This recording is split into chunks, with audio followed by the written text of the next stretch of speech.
I'm going after the rails on a crazy train. I'm going after the rails on a crazy train.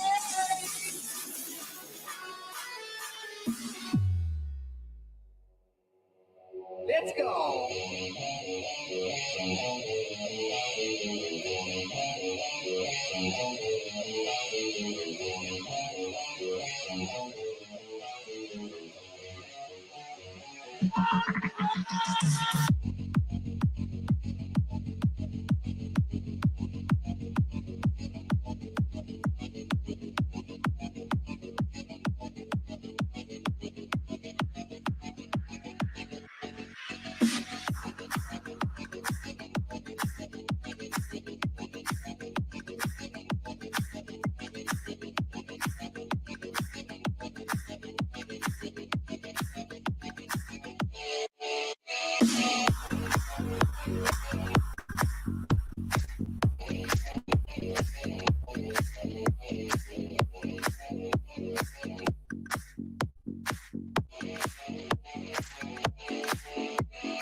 What's going on, everyone? Welcome to Sidetrack Sunday for the month, or the third Sunday for the month of November. That means next month we have our holiday show. Yes. And so I do have a big announcement tonight that I'm not going to go into details right now, but it does not involve the holiday show. But just keep in mind that we are, as the STS group, working on coming up with a holiday or the STS 2022 car. But I'm going to let another channel cover that. But this is Sidetrack Sunday. So let's see who we have in the house. And I will bring my co-host up here in a little bit. So I know we had Lynn McCurdy popped in first. Still sending prayers out to his wife, Ava, as she is still recovering from her stroke. We got Wigwag Workshop, or Triple W, doing a basic countdown, and Dwight Curley came in. We got Humanity Junction popped in early. Trackside Mike is here. We got Schuylkill River Valley. So John's in the house. We got Steve Childers, Frank Steeler Fan 820, which had an awesome stream the other night. So awesome for you, Frank, on starting to do your own live streams. All right, we got Mystic Railroad, $5 to enter this chat. I'm the DoorCash guy only. Thank you. So, in other words, what Mystic is saying, that any money that y'all put up, he is going to match it. So, and pay me. All right, let's see. We got Split Rock. What's going on, Thomas? And let's see, who else do we have in the house? Sparky is here. Good day, model railroaders. I can't say it like you, though, Sparky. I just can't say it that fast. I talk too slow. Santa Fe Bob's in the house. We got Joe Rader with the Black Rock Central here. Well, let's see who else we've got. We got Grandpa Rails here as well. So what's going on, JD? And the chat just jumped on me. Holy smokes. Don't you just love it when you're just trying to go through the list of names and the chat just jumps? Okay. Randall Ellison's here. We got Aaron, which is Manshed Railroad. So welcome, Aaron. We got Peyton Railfan in the house. We've got John Benicki here as well, Mr. John B. We got John Nofel here. So we got quite a few Johns in the house already. And we got Ron Moen here. And let's see, who else do we have? We got Edward with Happy Valley Hobbies. And I see this happen, so I'm going to go ahead and take care of this real quick. And that looks like Trackside Mike with a super chat. So thank you, Mike. And when I get to that comment, I will pull it up. Arty, Ausmerica Model Railroading is here. So what's going on, Arty, from the land of the deep, deep south? We got Alan from Mason-Dixon Railroad here. And then Heath is asking how much time until this starts. Yeah, we started. All right, let's see who else we have. We got Roy Eltham here. So welcome, Roy. And my beautiful, lovely better half is in the house. So welcome, Miss Amanda.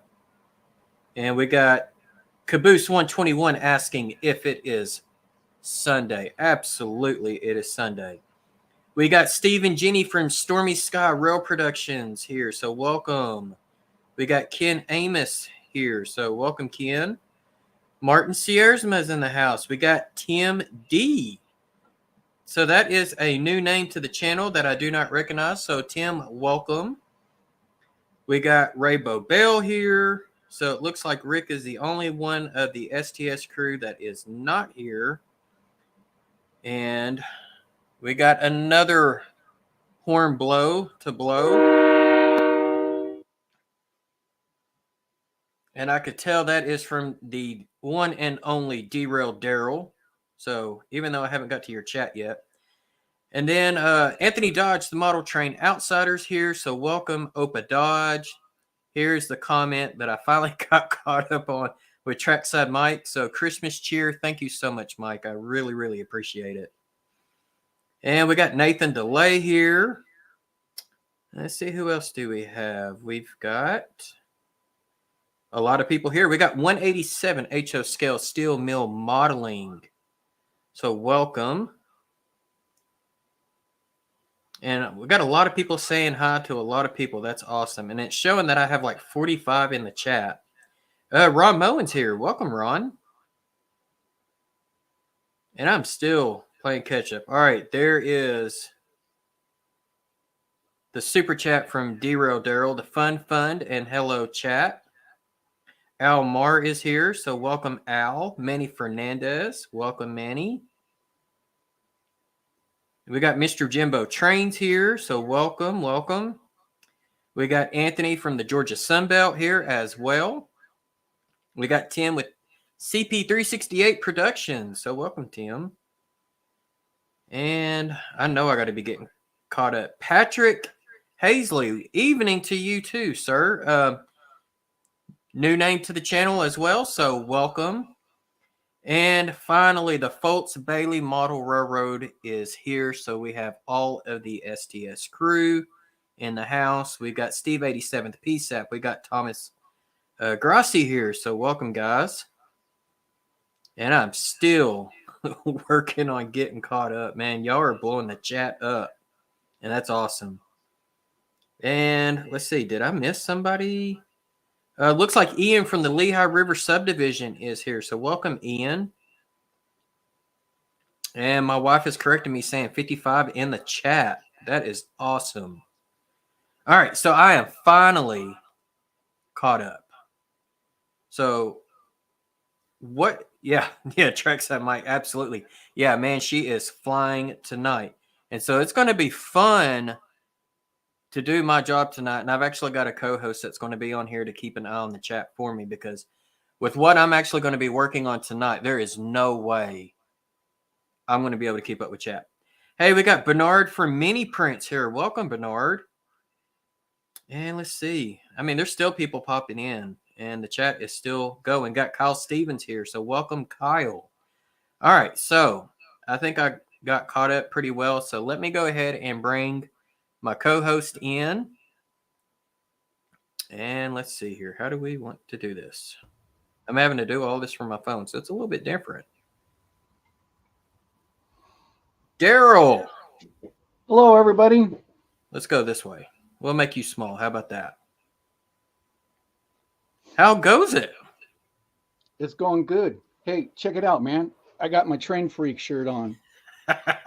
That's awesome. Check that out, man. That I hope is everybody awesome. out there's got their freak shirt on too. There you go. There you go. I appreciate the love, Daryl. So I was originally supposed to have a co-host here in person, and he hasn't showed up in the chat tonight. But we were actually going to wear each other's channel shirts because we got each other a shirt. And unfortunately, one of his kids ended up getting sick on Friday, got sent home from school.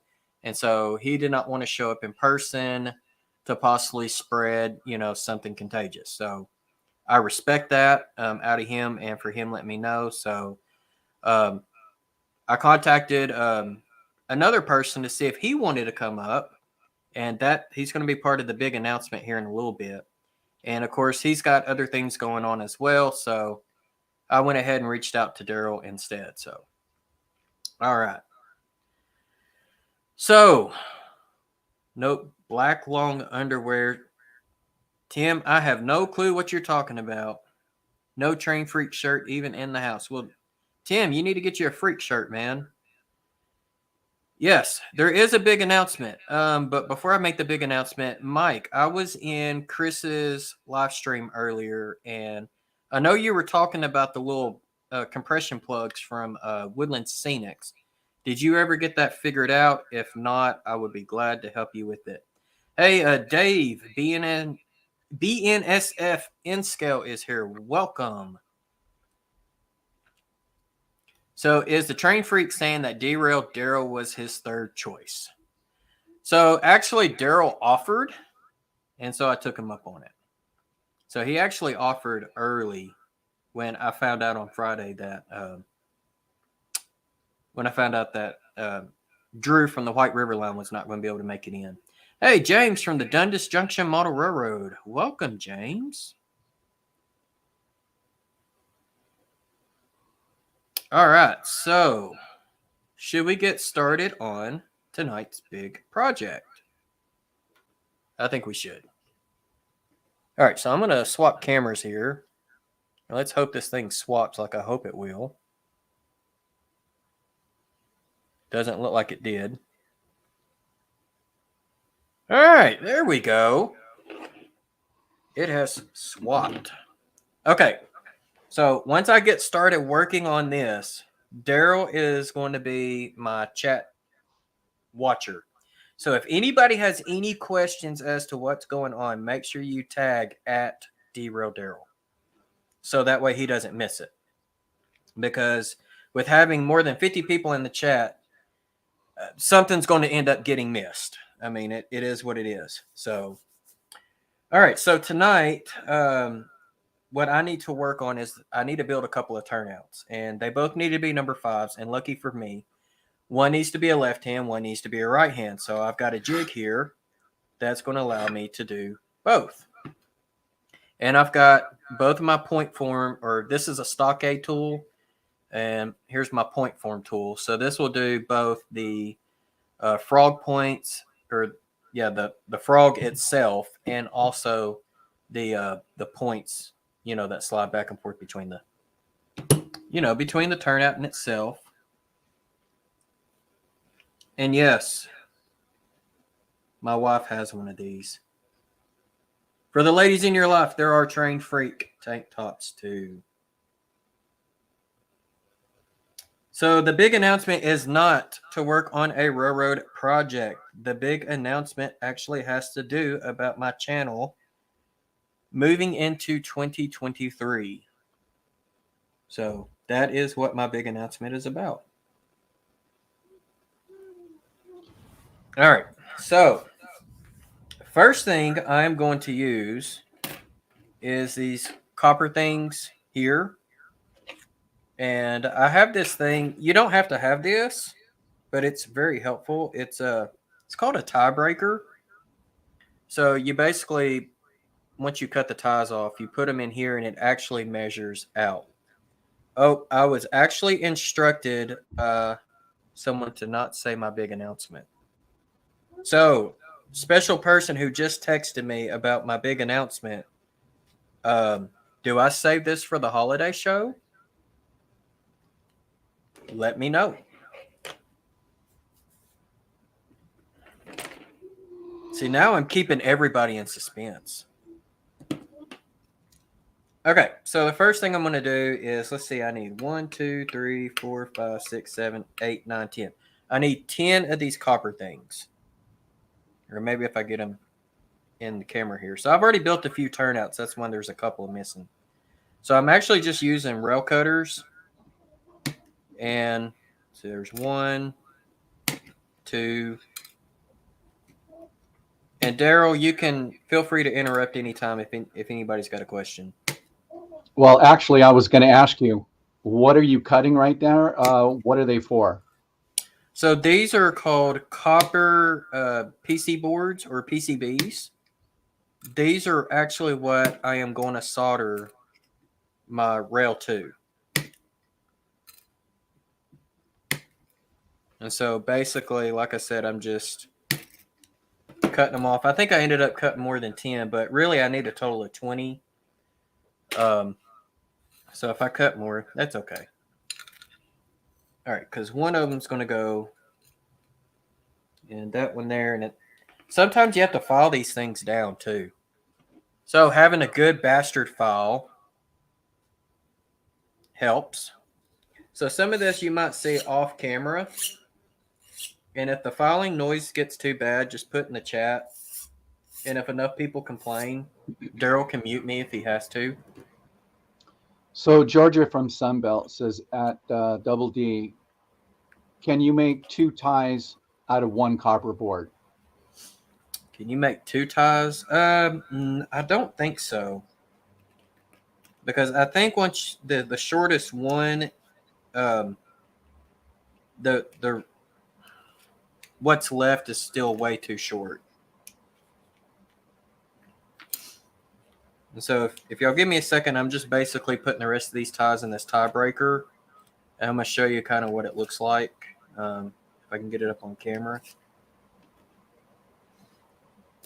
Drew over at the White River line, he was supposed to help me actually do something else. But I thought we could start here. But these little holes that you see along, that's actually where the bottom of the ties are located. So there is a possibility that this one here, if I cut it, I might be able to use this this other piece here to go towards the next turnout. But like this one over here, I mean, it's so short, you're not going to be able to reuse it. So it will end up going to the trash. Okay. Your next question, Jason. If those are copper, how does the track not short out? That's a good question, and I have not got to that point yet. So what I have here is called a gapster. So I put the tie. Let's see if I can get one in here. Here we go. And you don't have to have this, but it does help.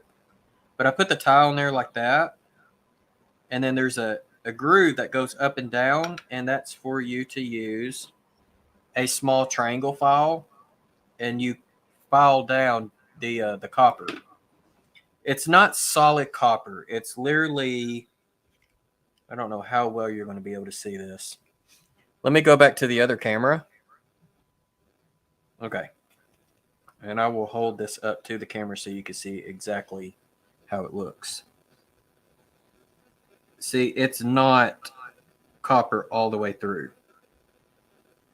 It's only copper on the top and the bottom. So once you put a file cut into it, that prevents the short circuiting. So I hope that answered somebody's question. Okay. So basically, I'm just going to go back to taking my rail cutters and cutting them flush at the tiebreaker thing.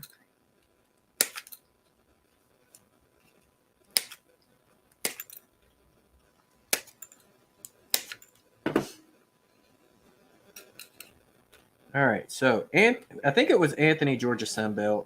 Maybe it was someone else that was talking about, can you reuse the part that you cut? Well, we're fixing to find out. So Sparky says, well, that I didn't know. Like, is it copper dipped? I think so. All right, so there's the beauty of it. You got this piece here just slides right off, and then you can take all your ties out. Just like that. Set it off to the side. All right, so here's the shortest piece here, and here's the longest. And yeah, you could actually reuse some of the longer cuts. Some of the shorter cuts, probably not.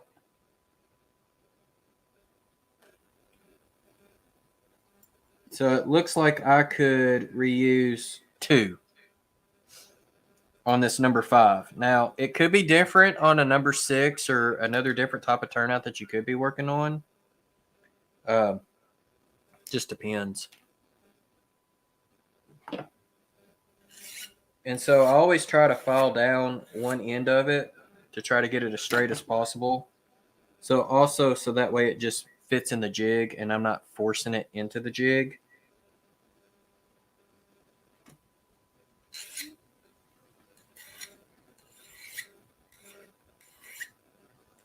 Yeah, it's just copper plating.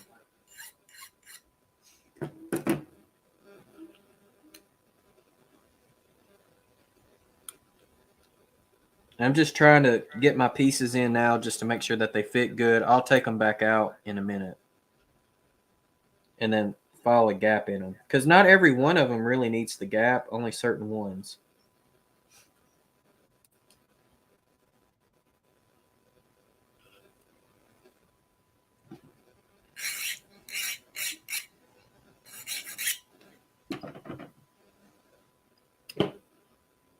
So Drew, like I said, Drew was supposed to be here in person. And he was actually going to show me how to build my first set of turnouts, not using a jig and using, stencil. Okay, Steve 87 says Jason isn't reading you. Need to address Daryl. Not too sure what that means, but Jason isn't reading you. Need to address Daryl. Oh yeah. Change your camera view. I just did. Everyone say hi to Amanda. I don't know if she can hear you or not. She probably can't hear you, but she just popped in on me.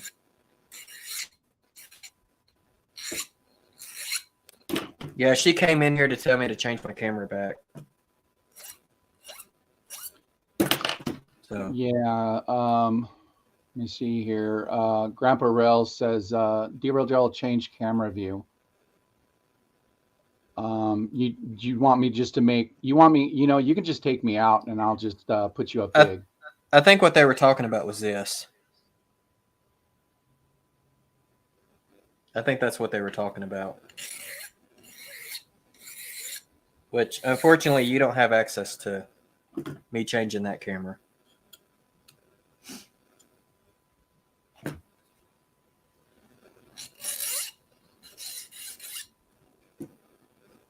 All right, make sure that one fits. All right, that one's a little too long. Got to file it down some more.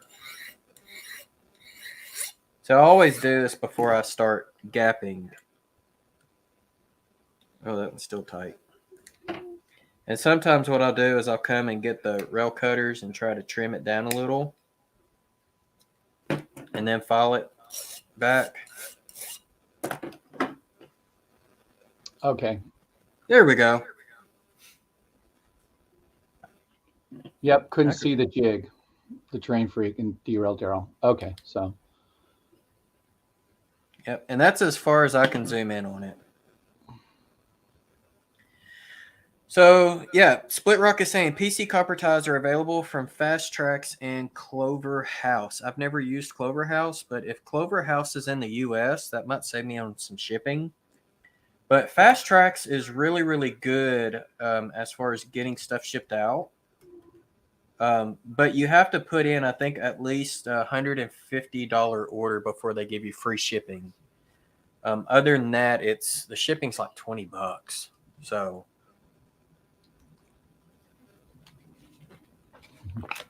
So if you're going to buy, as far as y'all that live in Canada, it might not be so bad because that's where Fast Tracks is located. Okay, so I've got those. So now what I need to look at is to see where am I going to gap these individual ties. So and I'm going to try to hold this up.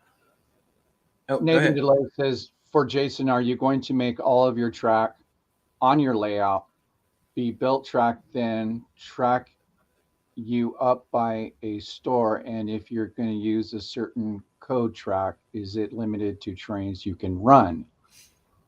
Okay, so this jig here is code 83. I don't know how well y'all can see that, but they have it engraved right here. So they have a big number here that lets you know what turnout you're on, and then it says HO code 83, and then it's got the model number on it. That's the only thing that I'm hand building is the turnouts. I'm not hand laying the rest of the track. So the main line, the branch lines, the spur lines, the yards, all of that's going to be regular Atlas Flex, which I recently bought a whole case. And when I mean a case, I mean 100 sticks or 300 linear feet of code 83 Flex track. So, do they make the end scale ties smaller? Yes, they do. So I believe these PC boards that I have are the bigger ones. They do offer some that are smaller for end scale.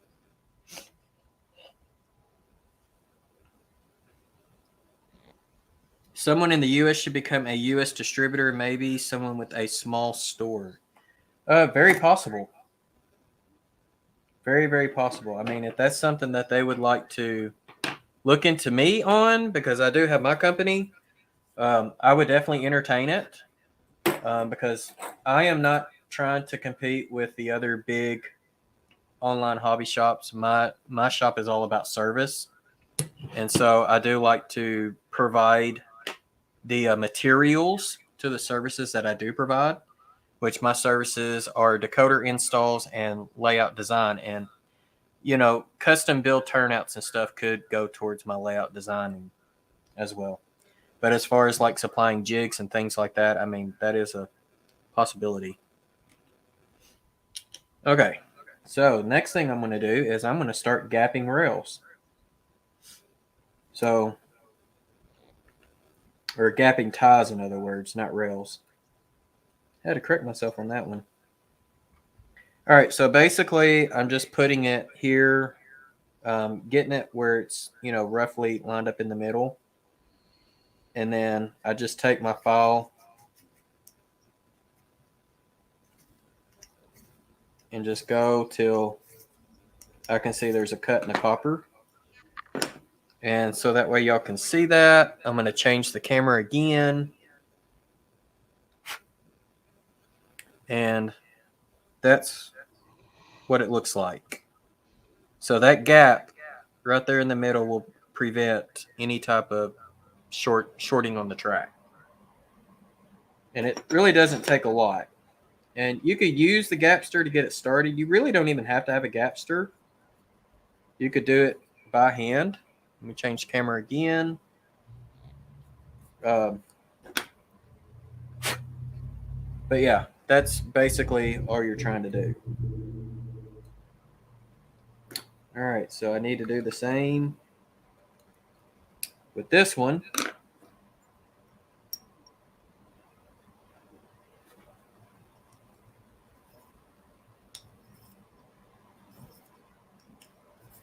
The gapster is just good to help you have like straight, perpendicular cuts.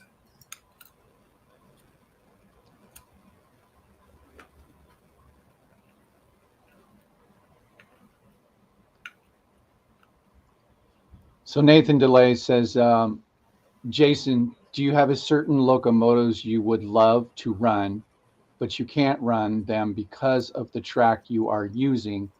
Also, as for steam engines, is it hard to convert the wheels? So I don't have any that has to do with the track that I run, because I'm still going to use Code 100 track for things such as staging and the helix that I plan on putting in. So, hey, Robert, Flying Crow, what's going on, buddy? So Thomas Grassi, so Jason, why did you decide to make your own turnouts, and are they better, or are they power frogs? Yes, you can turn these into power frogs, and I do plan on doing that tonight. And the way Fast Tracks makes that happen, if you notice, we've got 2 ties here really close. We've also got 2 ties here really close. So what I'll end up doing is, once we build the full turnout, I will take my handy dandy Dremel with a really, really thin blade. I'm going to cut here, and I'll cut there. After I take it out of the jig, of course.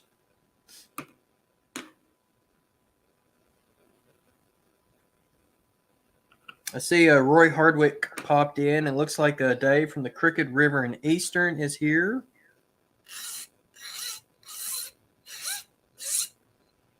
And Pico turnouts are nice. So the reason why I'm going this direction is for 2 reasons, actually. One, I can now do custom turnouts that manufacturers don't provide. Oh, I got to make sure I get this one right. Don't want to gap too far to the left. You don't want to gap too far to the right on this one, because that rail and that rail is going to be the same. So I want to make sure that my gap is right there. And the same thing on this one. I'm going to go ahead and mark that one.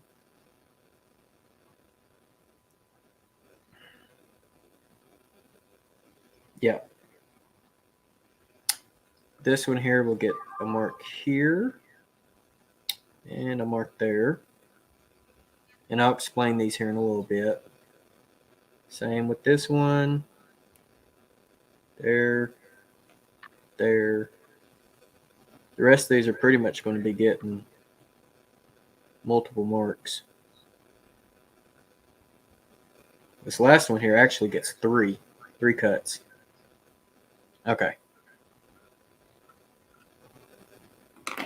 Drew Dude, what's going on, bud? I think Drew Dude makes his own turnouts as well.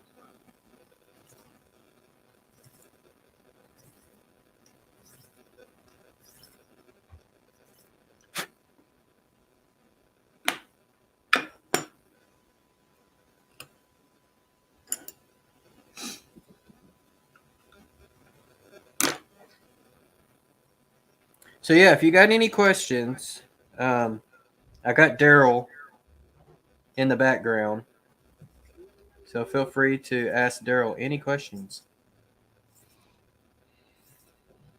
And if I didn't answer your question, repost your question again. So Nathan DeLay, Jason, have you both been on Amtrak? And if you haven't, would you love to go on Amtrak, and where do you want to go? I'm hoping to go again on Amtrak, but not certain if I can. I have never ridden Amtrak. The wife and I, we would really, well, we wanted to go to Seattle until how things have gotten crazy. And that's been a plan for years. So,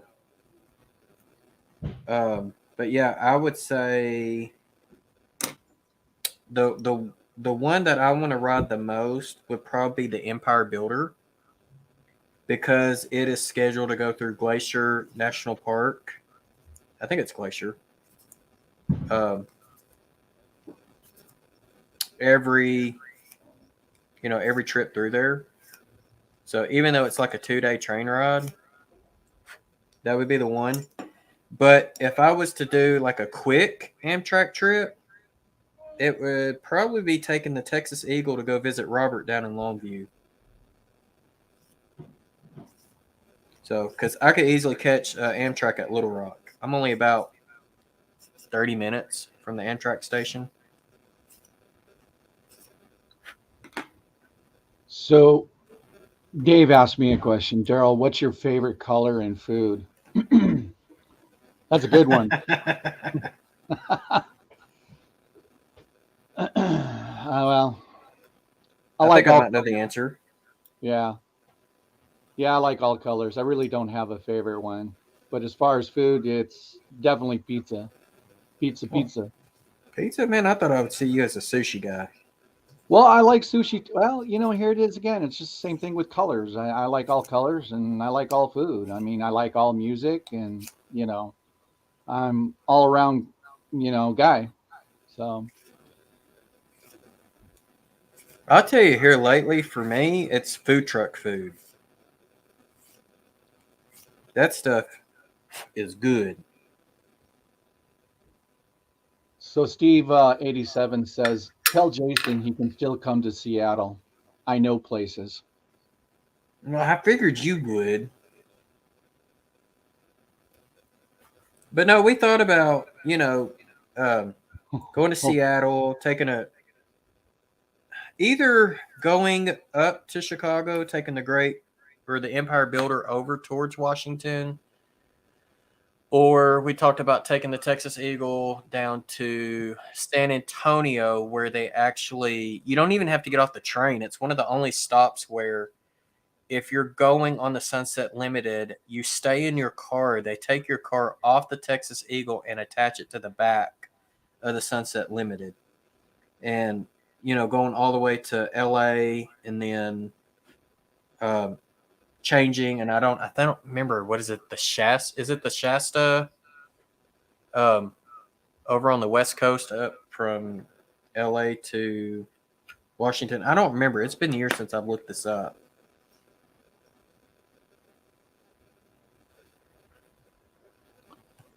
So Container Man says, the train freak, purple onion works for me every time I go to see you. Need me some gator bites and some crawdads. So last Sunday, after we got done running trains, that's where we were at. So the Purple Onion, it's a Cajun restaurant. And we got an appetizer with some fried gator bites. Man, that was good. That place never has disappointed me.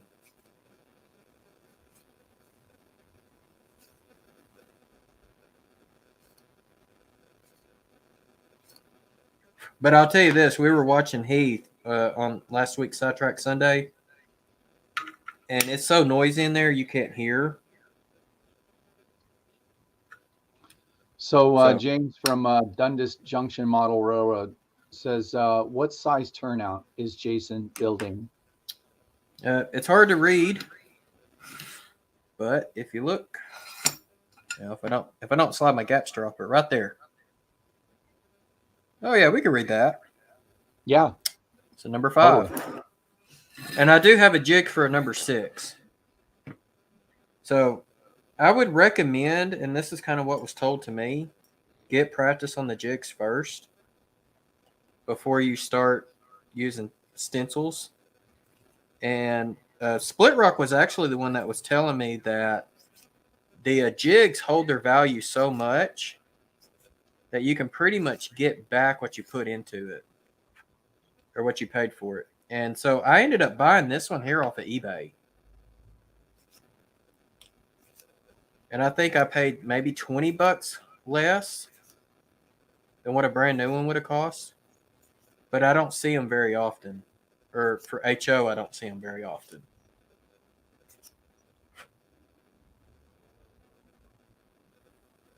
So this one here requires 3 cuts.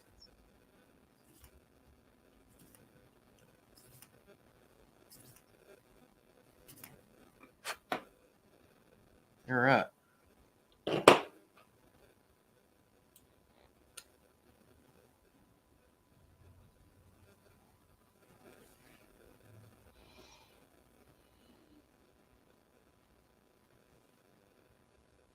Okay, so you took the Crescent.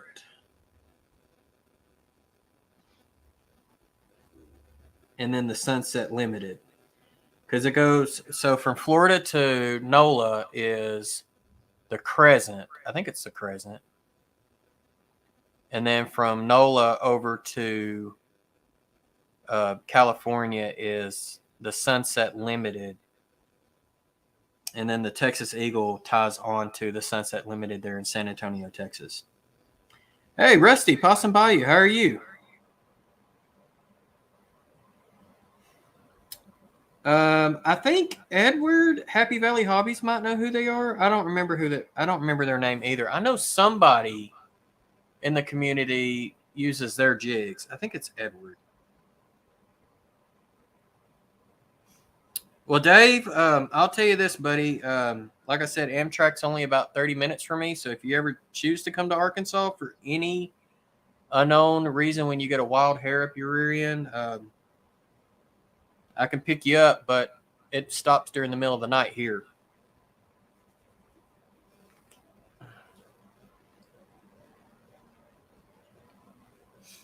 So the wife and I want to take Amtrak from Chicago to Seattle, then drive down the coast to San Diego. That'd be cool too.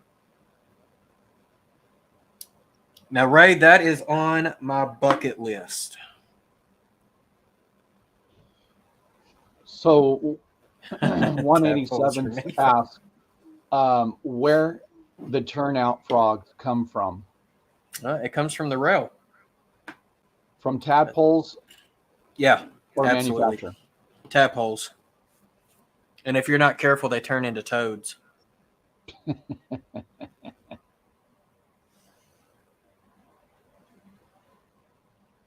Yes. So, Dave, here's the deal, dude. The NMRA National Show is in Dallas in 2023.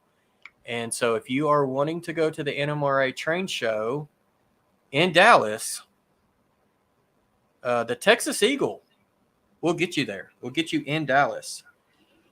And like I said, I and the Flying Crow, we live right off of the Texas Eagles route. Okay. So I think the first thing I'm going to do, this is a scrap piece of rail. And I really don't want to use this for my frogs because it's going to be good to make a straight piece here. So I think the first thing I'm going to do is go ahead and place this in the jig. I'm not soldering or anything yet. Just so that way I can get a good cut on it. Ray Boebel says Jason is ribbiting. Ribbiting? Yeah. Ribbit. Wah, wah. Oh, my rail just flew off. There we go. Okay, so I did that, and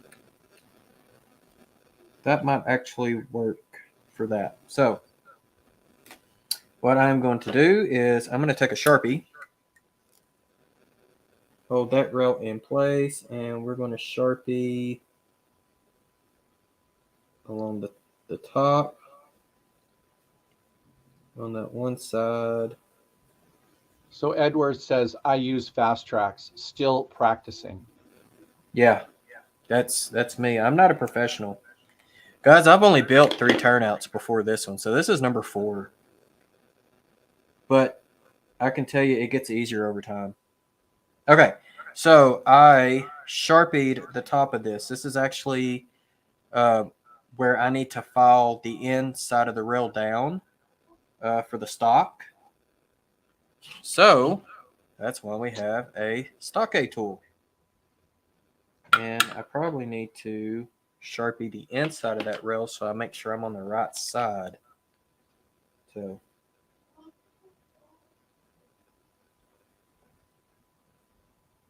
there we go. I can always clean Sharpie back off. So each of these tools, I don't know how much the stockade tool is, but each of these tools, or the point form tools, are like 60 US dollars a piece. And they're made out of steel, so they're pretty heavy. Heavy duty. So the rail actually goes in upside down. Just slides in.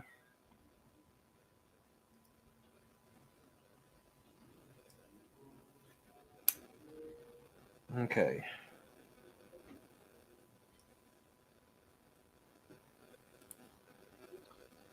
Sorry, Have I gotten to step? Yeah. No, I haven't got to step 1 yet. Okay, so I got that in there. I'm going to set that off to the side. Next thing I want to do is I need to work on getting the frog. Okay, so Anthony says, I admire and honor the great do-it-yourself style, but it will forgo the NMRA awards and buy ready-made turnouts.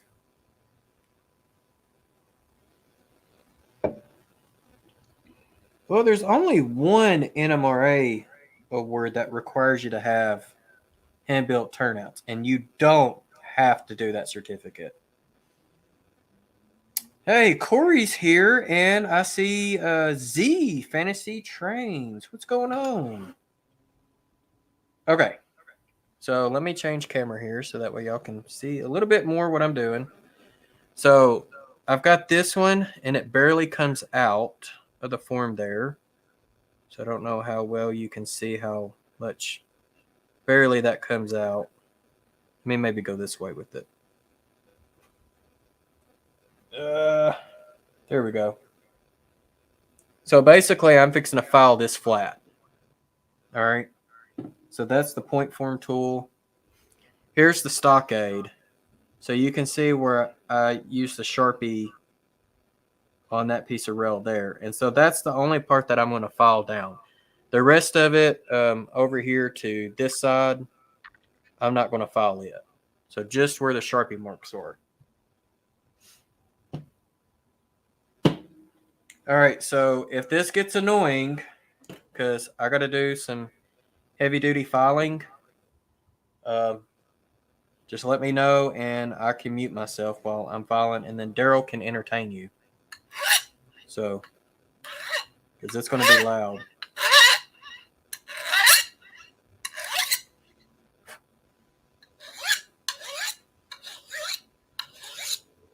I think it's important, Jason, that everybody sees exactly what you're doing.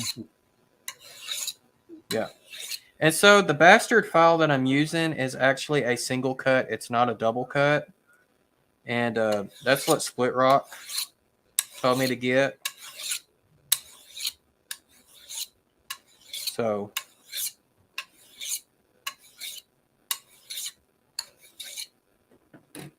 and it actually doesn't take long to do your points. Okay. So going back. Says, what projects do you have planned for this winter on your layout? So Split Rock, if you have not watched the video that I posted this morning, I highly recommend that you do. And also, thank you to Split Rock for actually encouraging me to work and obtain the golden spike. He was actually very helpful on that. So I have to give you major props. So I ripped out quite a bit of turnouts. I plan on making a new compound ladder for my staging yard. That's going to allow my trains to run a little better. But yeah. Okay. So that's basically, I don't know how well you can see. That point is filed down. It's kind of hard to tell. Oh, if I hold it at that angle, you might be able to see it. There you go. So you can see what we filed down.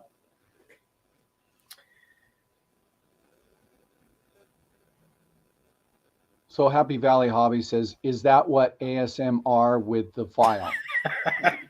Let me tell you, man, I cannot stand ASMR. It gets on my nerves with some of the things where they're like, tapping the mic and whatnot. And I'm like, no, do away with that. Mr. Jimbo Trains, Jason or chat, do you have recommendations on solder? I think Solder? I have. Yeah, solder. That's the way I Okay. say it. Cheap, and I'm getting top results. So to do this here, I'm using this stuff, which I have no clue what it is. This came with a solder kit. So no label. But it looks very similar to the solder that I use at like Hobby Lobby. As far as like when I'm doing decoder installs, this is what I He's had a use. question. How do you file the rail and not file the holder? That's actually a good question. Okay, so the rail is nickel silver and the holder is steel. That still doesn't give away on a steel file. So there is that thing. I can't remember what it's called, but it has to do with like the density of things, where some metals are not as strong as other metals. And to grind down certain metals, you have to use stronger metals to grind those down. And I think they said diamond is like one of the strongest metals or gems. So if you hear like a diamond bit, that's like the toughest bit you can get. I know a little bit into that, but I'm not that very well versed. I just know that steel doesn't file steel very well. But use something more like aluminum or nickel silver, brass, that can be filed down by steel. See, my wife, she is so smart. Malleable. Yeah, but there's an actual scale on it, and I can't remember what the name of the scale is. Someone could easily Google it. All right, Daryl, I don't know if you had a comment up there that I might have accidentally took down. Oh, well, the one that Split Rock said, he was also asking me what I'm going to do over the winter for my layout. So, yeah, and I mean, there you go. They do get worn out over time. Yeah. There you go. See, there you go. The Mohs hardness scale. That's what I was thinking it was.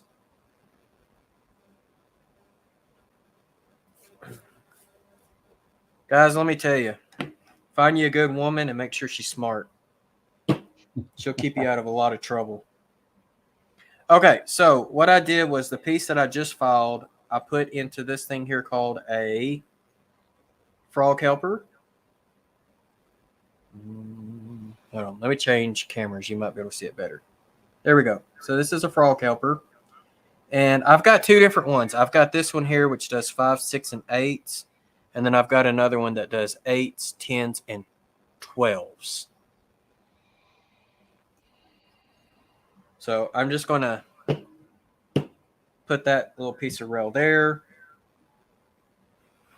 Yeah, look at her science brain going. Absolutely.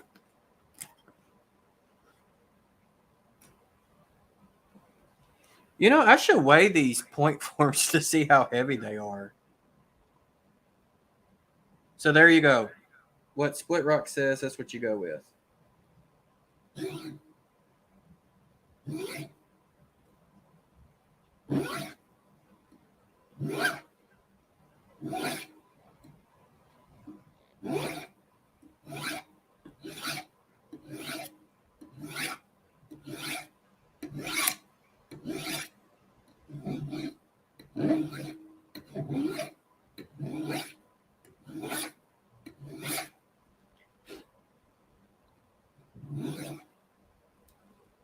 Is that down all the way? Yeah, it is.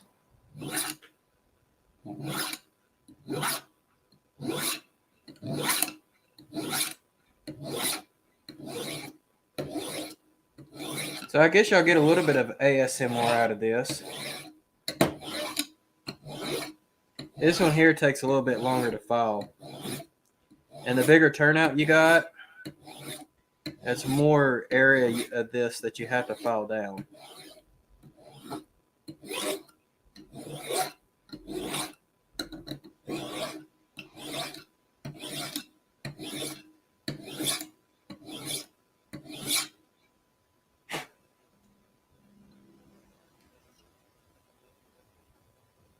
And I'm just making sure. Yeah, see, Amanda knows. I hate ASMR. I hate it with a passion.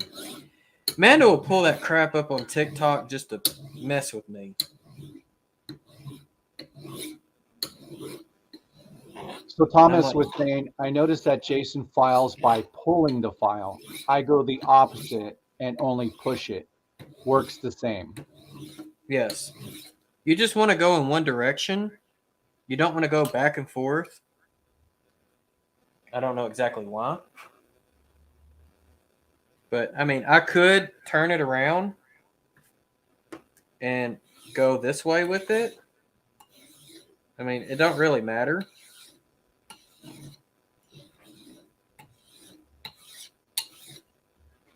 But I prefer to pull it.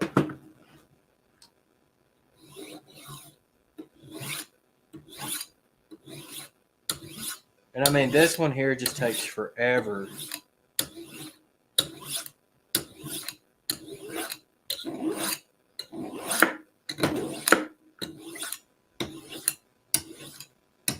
So Manshed says, do you plan to use track nails or liquid nails to install the new turnout? I'll use track nails. So I've already installed one on the layout. And it's sitting over there at Wilson and Company, which goes between the receiving track and the cleaning track. And so what I used is I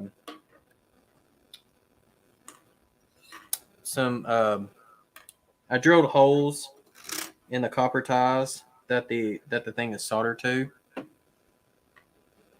and nailed it down that way.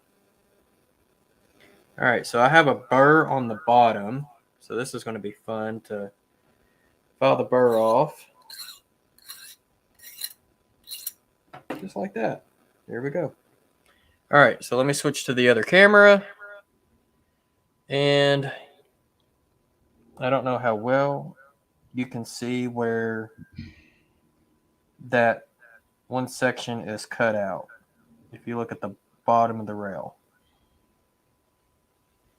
So it's cut out from here all the way to here.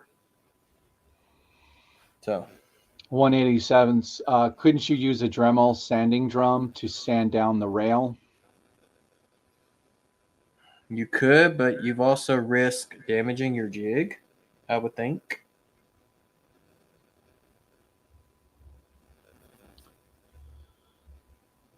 So, because I mean, the thing is you're barely filing down the top head. You're mainly filing down that bottom head. So, and it's mainly right here where the point will slide into it. So, all right. I am going to put this rail off to the side. And we're going to do another frog point.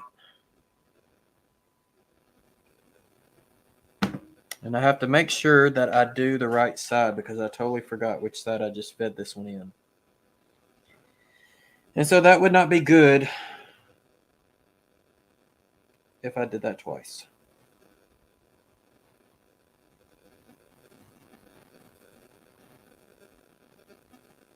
Okay, so I fed that side. All right.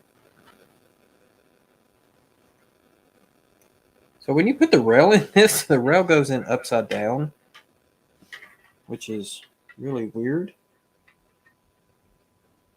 But I guess that's how it was designed.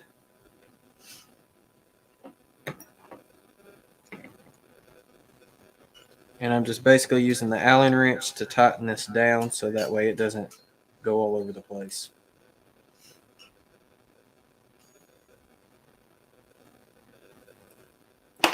All right, there we go. Let the fun begin.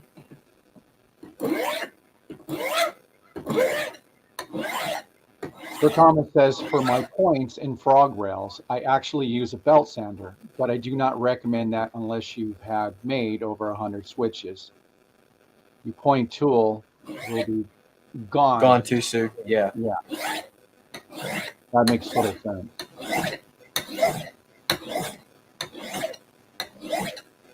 And guys, like I said, these point tools are like $60 a piece for US dollars. I'm not sure what they are Canadian. I probably think a little higher.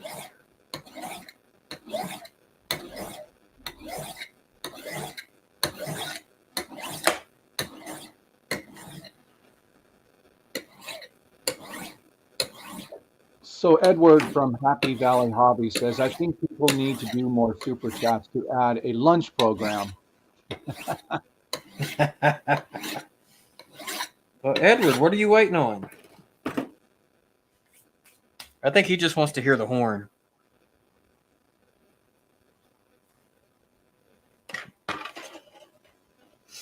Okay, so I've got that piece. I guess I need to go ahead and plug in my soldering iron, huh? Mason Dixon Railroad says, Double D, Jason, did you get all the jigs together? No, you buy them individually. So the way it was explained to me, because there's a lot of other turnouts and stuff that I'm wanting to build, is to buy the one that you plan on building the most of, get some practice, and then, damn, I got a big ass burr on that one. Then once you get the practice, then you can start using the paper templates. And that, like I said, that's where, you know, Drew was going to help me, was doing a paper template. And it was going to be my first, I don't know what you call it, multi-turnout.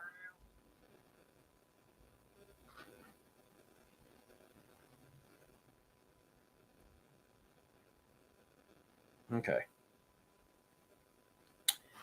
So, let's see here. I need to move you out of the way. I got some stuff here that's got my rail here. I need to know how long I need to cut this thing. So basically I'm just putting both rails in to figure out where they both come to a good meet. Like that. I'm not going to do anything with them yet except for take this one and cut it. And let that rail find its way to the floor. All right.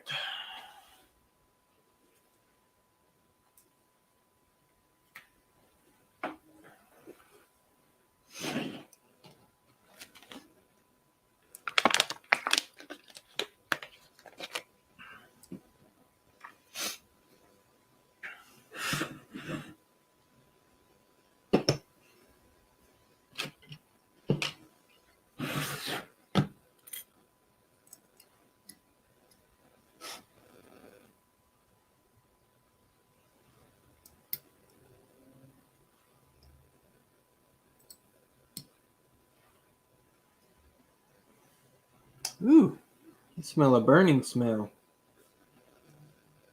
That's always good.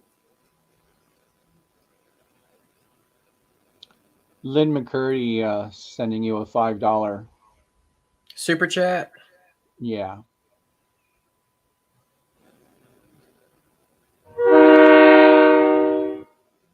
Just for you, Lynn. I appreciate it, buddy. Toward a legitimate file other than that bastard file. Oh, that's funny. So Split Rock says, have Jason point out a safety tip. Rail is sharp. When you run your fingers along the edge to curve it, it cuts easily. Yes. Ask me Yes. how I know. Yes. Ask me how I know as well, because I've already cut myself on the first turnout.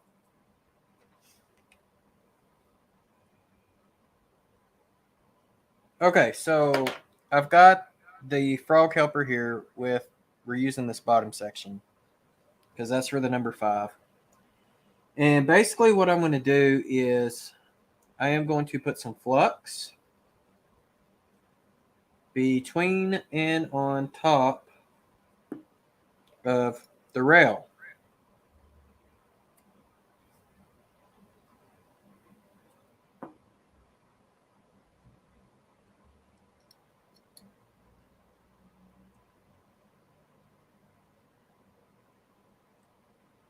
Flux is like some of the best stuff you can have if you're doing any type of soldering, whether it's like doing decoders or whatnot.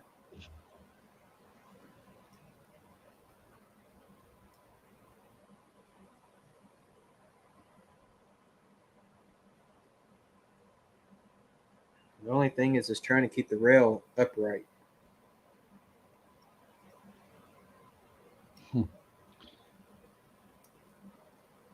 Drew Dude says cutting yourself on a turnout construction is part of the initiation.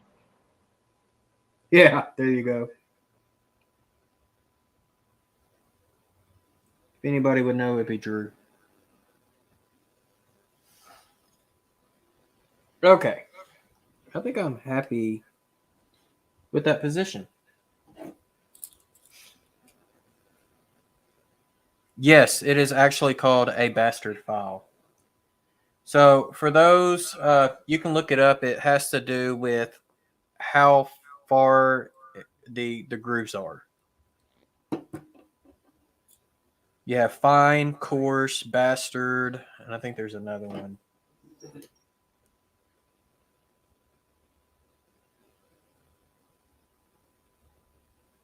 So this is going to be interesting. This is a brand new soldering tip. So I don't really know how well this is going to work.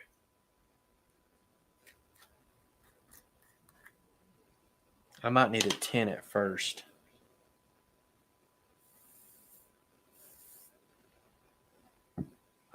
Let's see what happens if I tin it.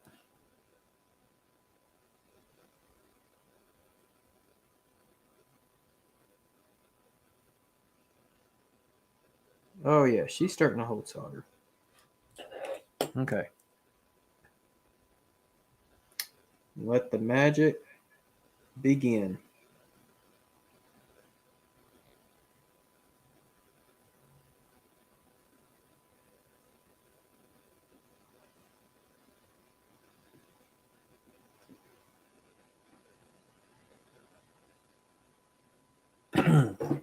Woo! Smoky. Your wife says 3 more hours to go, Heath. He's trying to beat my live stream record. I really don't want to spend another 3 hours on here. Okay, so now what I'm doing is just taking the file and just filing the top of the frog just to get it smooth.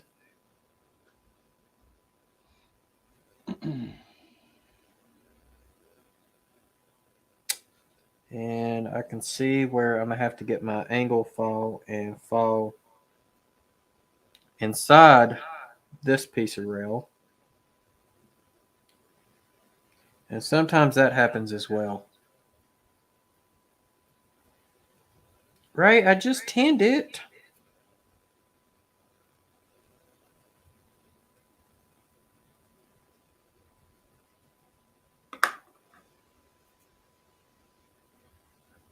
Well, it took a lot of solder on one side, but not a lot on the other. On the outside of the rail. So basically what I'm doing is taking my small file and trying to get that solder off from the inside so that way the flanges doesn't cause problems.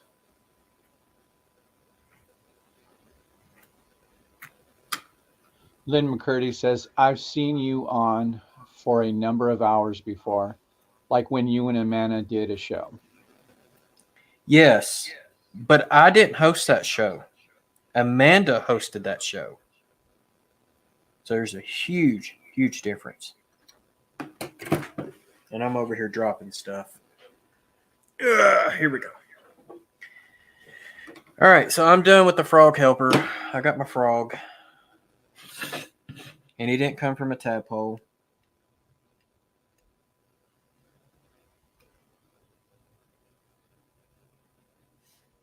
Okay. So the next thing I'm going to do is I'm going to put a little bit of flux on that PC board in the middle.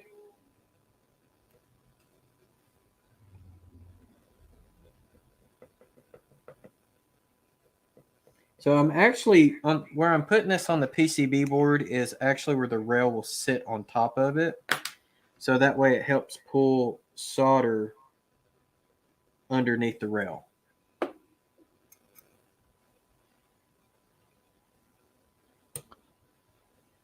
So Split Rock says Fast Tracks does make an item called a tadpole and a bullfrog.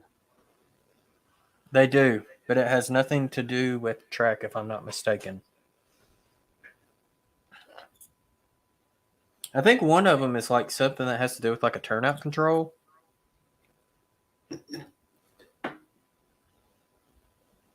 Okay.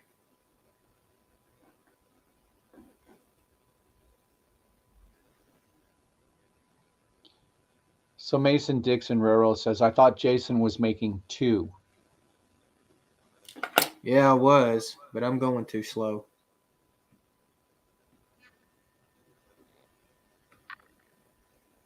So 2 is definitely not in the works tonight.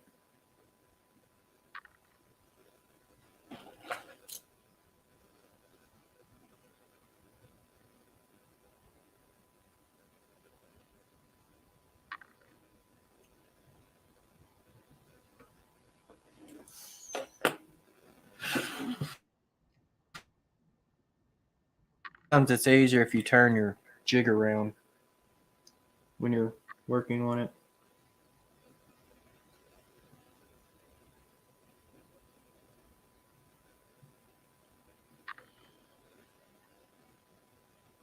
Amanda says, I don't kiss frogs, but there is one toad I pucker up to from time to time.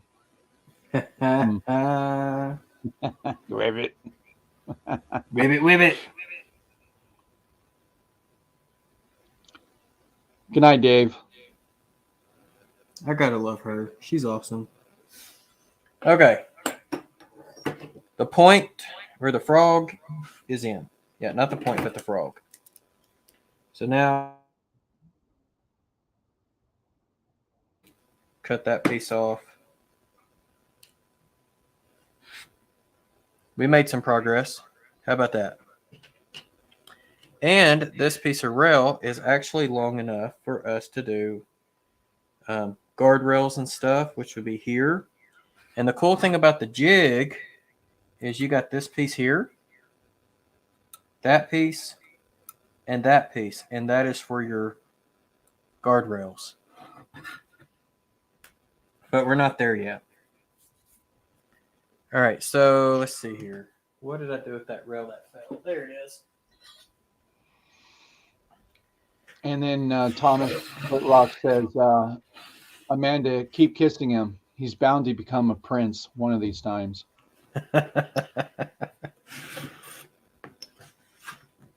Oh, that's hilarious. Okay.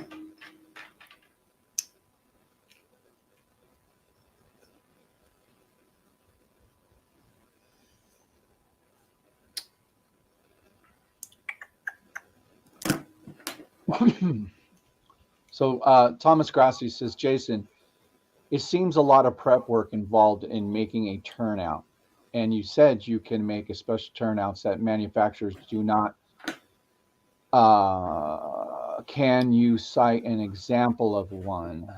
Okay. Yeah, I would be glad to show you. Oh.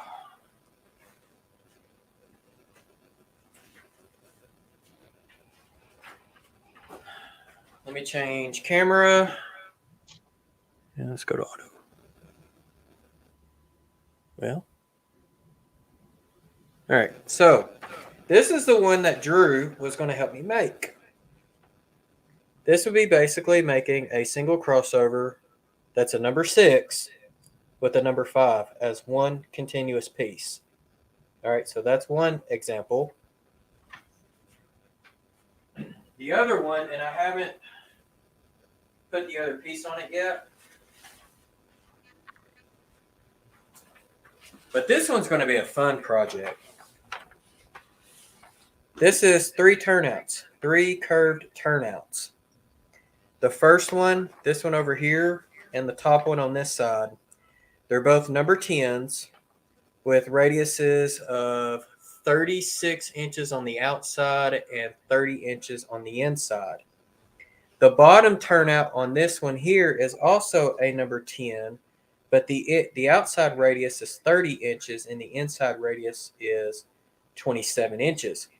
So the inside of the first one and the outside of the bottom one is a continuous 30-inch radius. So if I'm not mistaken, I don't think any manufacturers sell turnouts at that radius. But I will be building that as a continuous piece. And then the one that's got the 27-inch radius on it will have a number 6Y on the end of it. So. Hey, Jason, I got to excuse myself just for a second. All right, go for it. I could take a quick break before I start filing again. All right, so did I miss anybody in the chat? Yes, Ray, those are huge turnouts. So I've got Atlas curved turnouts that they recently came out with within the last few years. The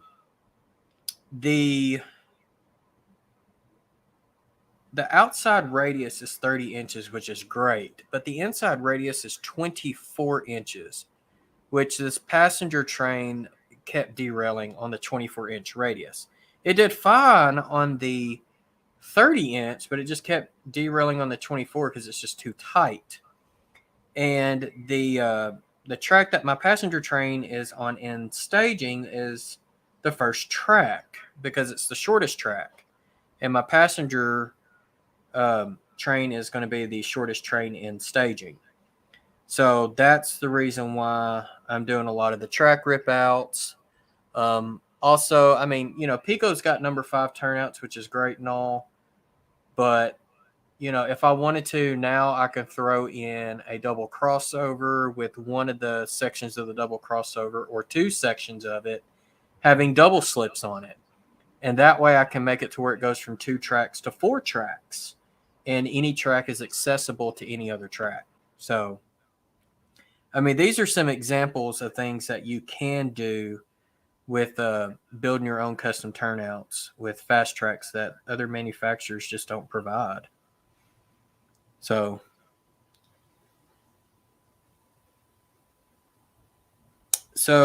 Arty is saying that I think Rocco does make the biggest curved turnouts, $98 each. Now, those turnouts there, Arty, are not the biggest ones that Fast Track offers. There's much bigger, like 40-something inch radius. Pretty massive. 36 is not the biggest. They do have a turnout. I think it's 36 on the inside, and I think it's either 42 or 44 on the outside radius of the turnout. I don't need anything that big.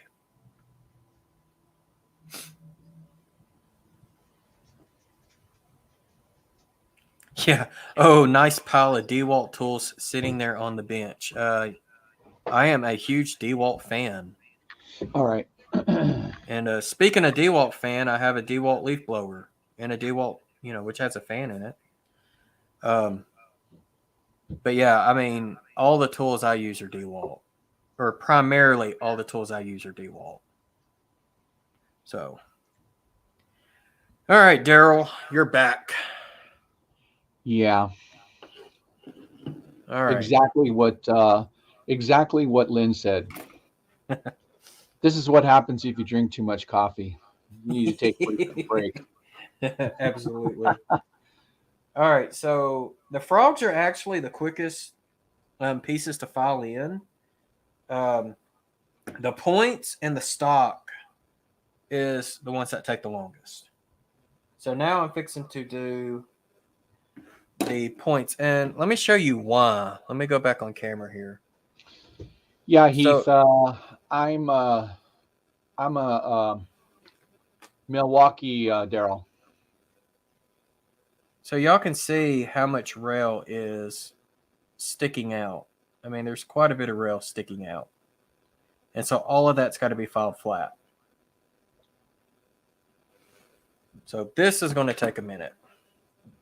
So you're going to get quite a bit more of ASMR. And I hear you on that one, Thomas. Actually, my wife is Cuban, so I drink really good Cuban coffee.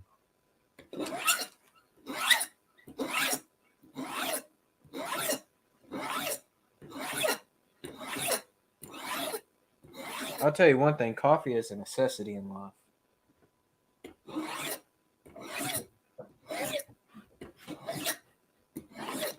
Now, the funniest thing is all my hand tools, battery packs are all Milwaukee, but my actual saws and equipment is actually DeWalt.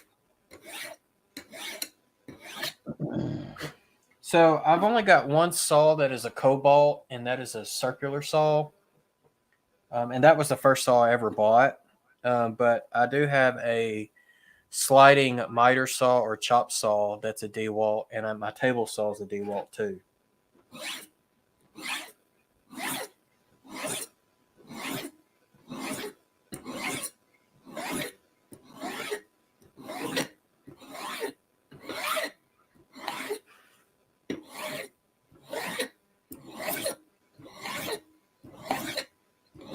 I'm telling you, this takes forever.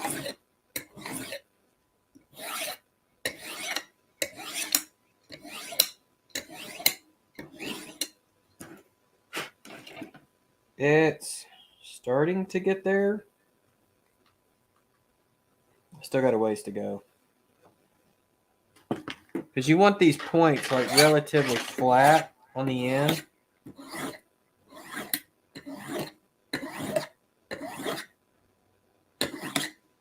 Oh, that's just great. I just got a notification in my earpiece that my battery went low.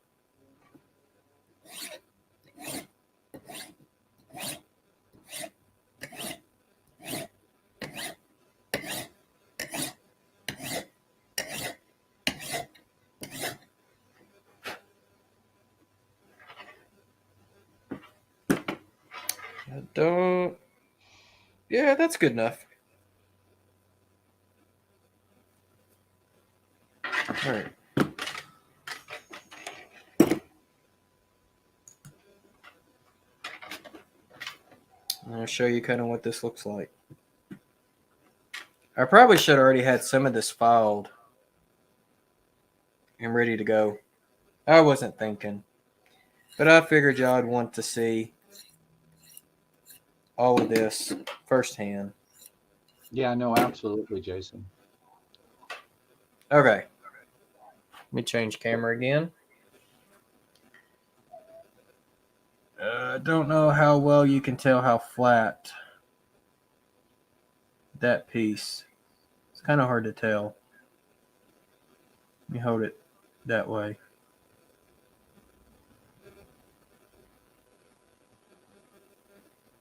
It's hard to tell on camera. But I tell you, it's pretty good and flat here,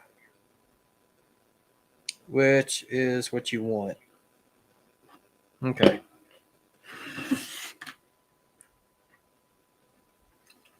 And so now, let me swap camera again. D-Rep, you might have to remind me at times What's that, bro? to switch my cameras over. Oh, It's like it's wanting to. What is it? It's like it's not wanting to flip over. That is weird.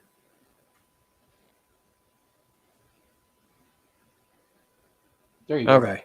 Yeah, that was weird. It didn't want to flip over. That's weird. Okay. So this point is going all the way up to there. And all right. So now there's a little nick. You can't really see it on camera. But basically what I'm doing with that is I'm going to take me Sharpie and just draw a little dot where that nick is.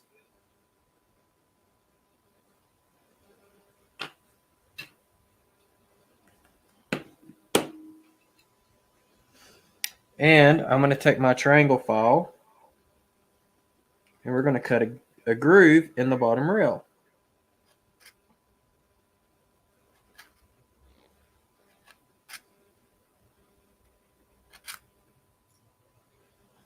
And I'm going to do the same thing on the other side. Good night, Ray. All right, Ray, take care, buddy.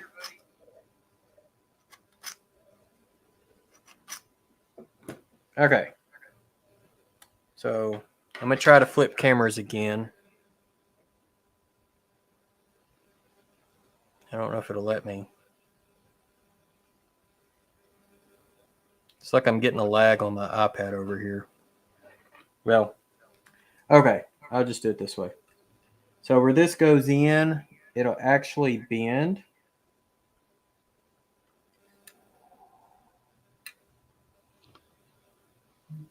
So Amanda says, this is a reminder, fellas. It's no shave November, except for Jason. He has that year round.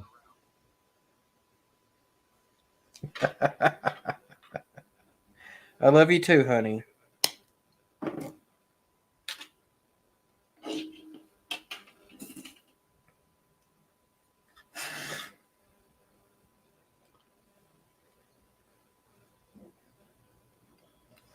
So the High Plains Drifter says, no sarcasm intended.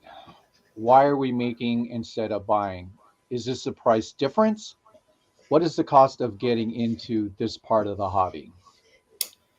If you're building, or if you're going to do as many turnouts as I'm doing, it is a whole lot cheaper to build your own. And then, like I said, you could do custom stuff that you just can't get that from the manufacturers.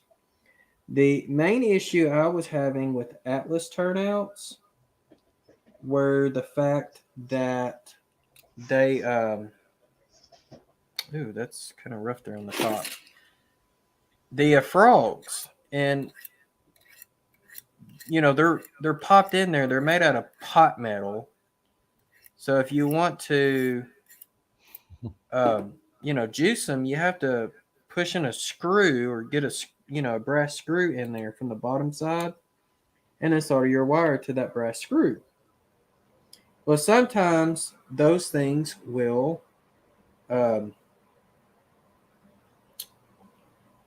they won't set in perfectly, and so as the cars and the locomotives go, they're hopping or bouncing when they hit that frog. This is so much smoother.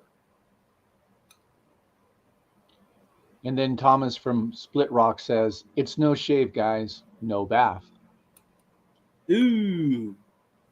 I'm glad I can't smell some of y'all. All right. Flux. Flux time. All right, we're going to put a little there.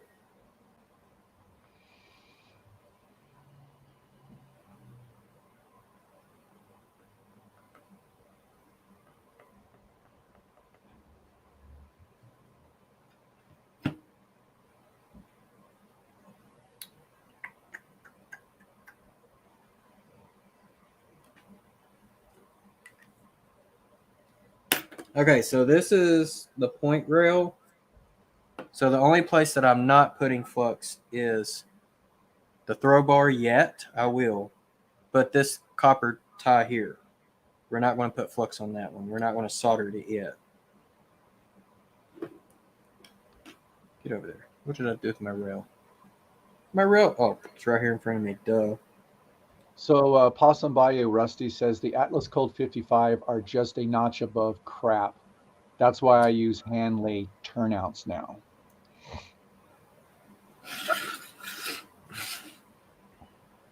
I think Rusty's in scale though. Okay.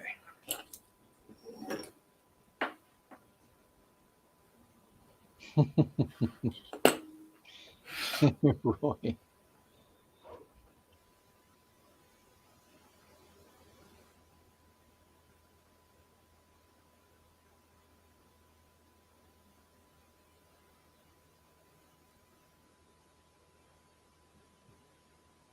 There we go. Like, you know, my solder might not be perfect, but you know what? Ah. Oh, that's spread. There we go.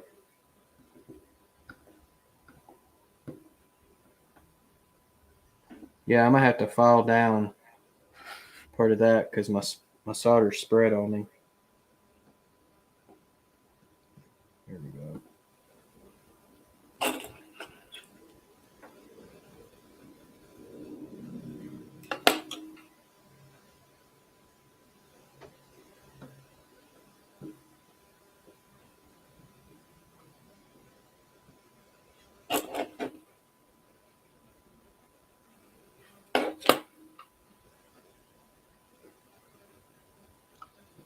So Rusty says the N scale layout at the San Diego Model Railroad Museum is hand laid, code 40. Oh wow.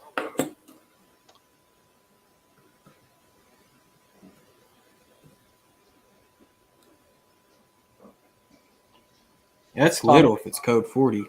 Yeah. Thomas Grassi, Jason, is that a good tip to use on your soldering gun? I don't use a gun, I use an iron. You need kind of a fairly small tip.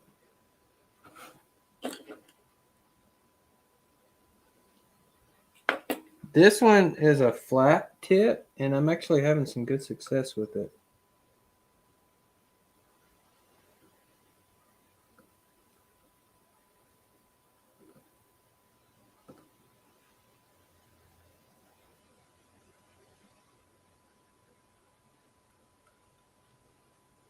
I mean, I'll come back and I'll file down some of my solder connections. And then this here, I'm not going to solder this end yet. It'll get soldered later. So, all right, there's the first point rail. Now we got to make another point rail. Okay. So I need it on this side.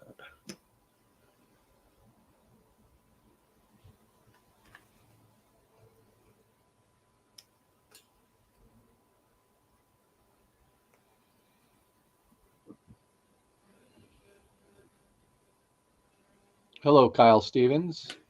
Kyle, you haven't missed much. I haven't burnt my fingers yet. But if you did end up missing some ASMR, I can give you some real quick because I got to file the next piece.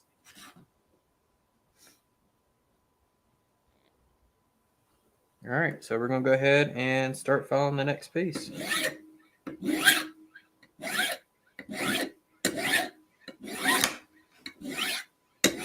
Hello, Brian Benson. Hey, Brian.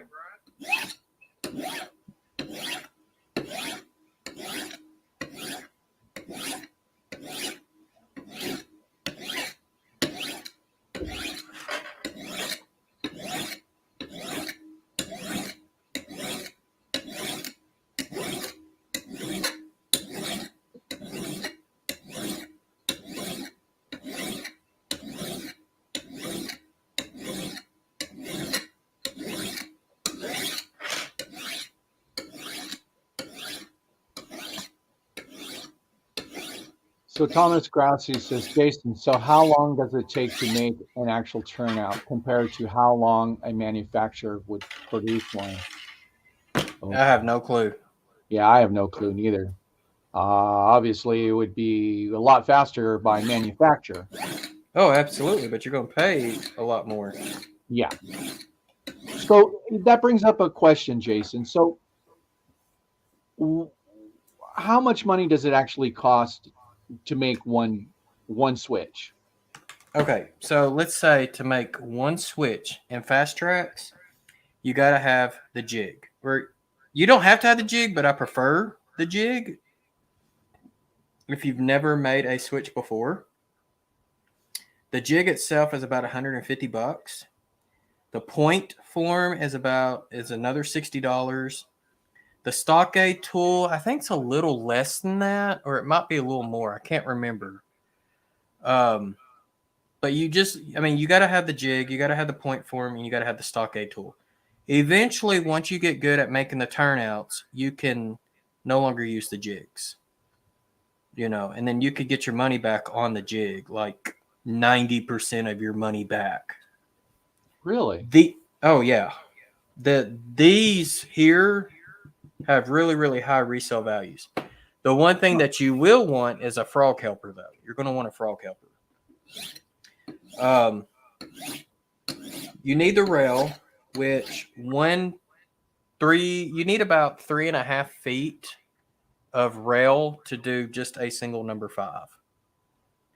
I know Yankee Dabbler is probably the best place to get the rail. Thomas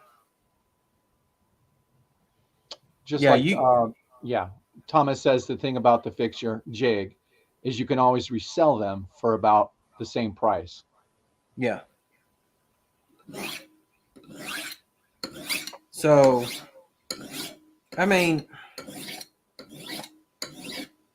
so far this is turnout number 4 out of all the materials I've invested in. I'm on turnout number 4.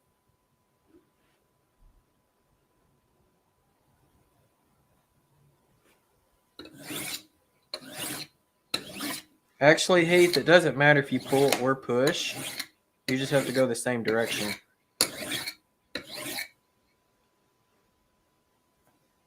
Because I'm already... let's see here. Oh, yeah, that's good. I can work with that. All right. And right, there you are. Yeah, pulling or pushing the file doesn't really make a difference. And I was told you're not supposed to go back and forth with it. So Dave BNSFN scale, how much per turnout once you pass break-even point, Jason? Well, the only thing that you're having to buy is materials. And so I got 33 sticks of Code 83 Flex for $65.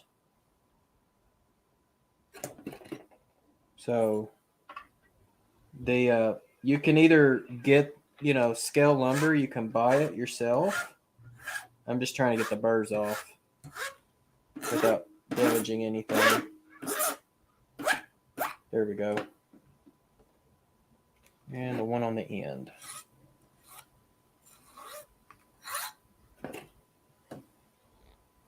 Holy, that one's a booger. I don't know if y'all can tell that it's catching. There we go. I really haven't made enough of them. Split Rock is the better one to ask that question to. Split Rock has made a ton of them.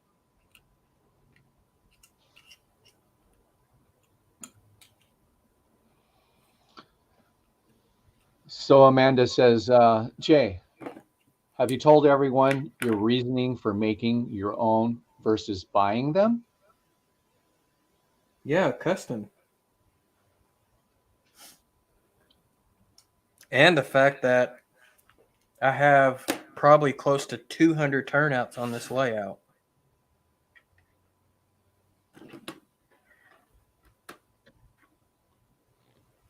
I mean, that right there is a lot.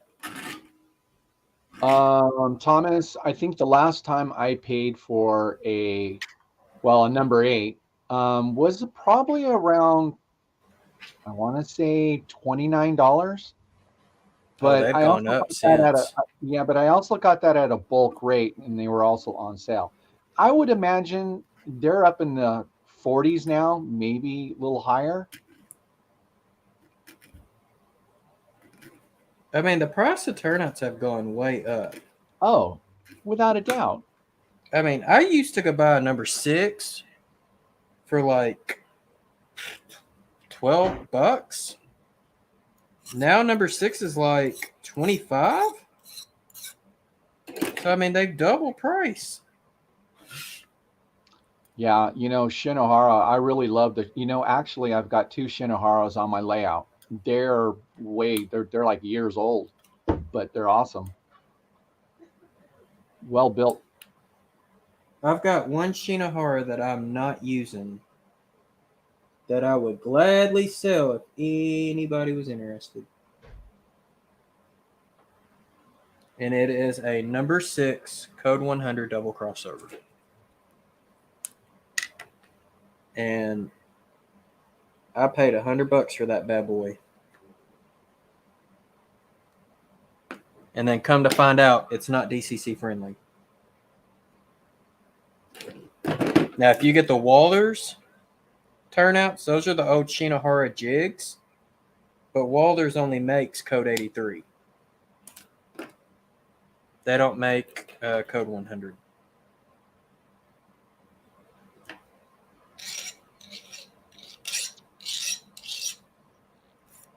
So CP368, $34.99 for Pico number 6 Unifrogs, according to my wish list at Model Train Stuff.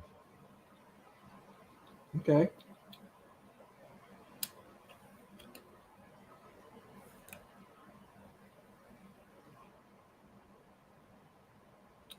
So I was probably about accurate when I said around 20, just a little bit below $30, because I got them at a good deal. If you buy 10, you get a break. Yeah. Well, if you buy 10 and they're $40, it's $400. I mean, come on. I mean, it adds up. It does.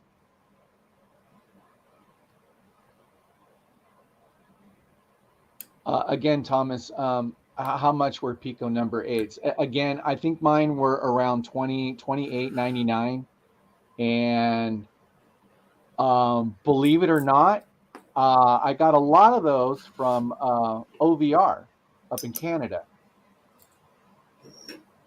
that they were selling. Oh, if you're getting OVR, you'll be Sparky's best friend. Yeah. There we go.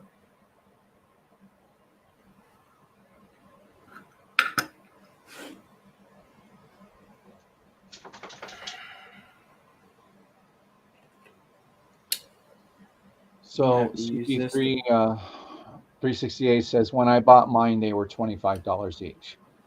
Yeah. So Thomas says, if you get the jig, point, form, and stock aid, you'll pay the same as 10 Pico switches at $30 a piece. But then you can make more than 10. Right, exactly. And I've contemplated on buying these and doing it myself.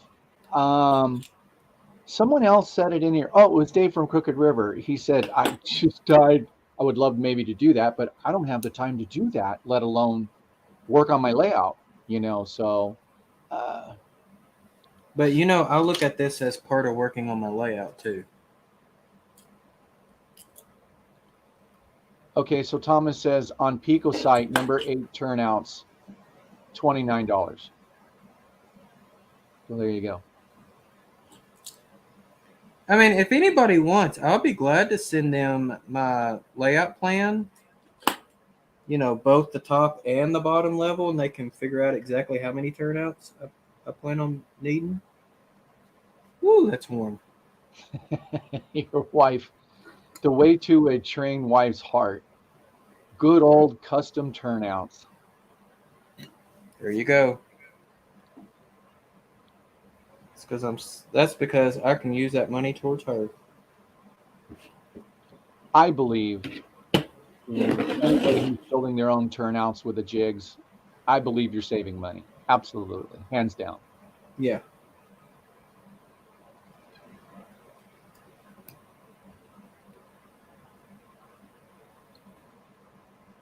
I believe I got that all the way on there. I'm just taking a look at something. No, that rail is up high. And I see my problem. Edward says you might want to unsolder the H tie. That one is for a hinged turnout. I'm not sure what that means. Yeah, I don't know. I just got a little bit of a turnout or a little bit of piece of rail. I got a clip here. Because my rail is just a little too long. So Thomas from Spit Rock says, Derail Gerald, see if you can attend a hands-on fast track clinic in your area. I can build a standard switch in under a half an hour. That's amazing. Okay. Now that I cut that piece of rail a little shorter. Yeah. With one of the live streams that you were doing, Thomas, I mean, that was a while back ago. That was about around when I was really interested in getting into it. And I saw you do it. And I go, yeah. And I've seen a lot of other people do it. And I go, I think I can do that. But here it goes again. It's time. I'm a busy guy. I think it's awesome. I really, really do.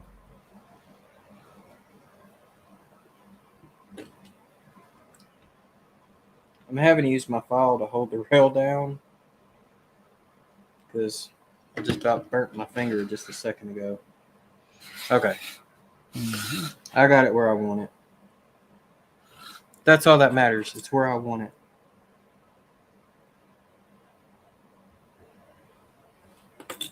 Okay.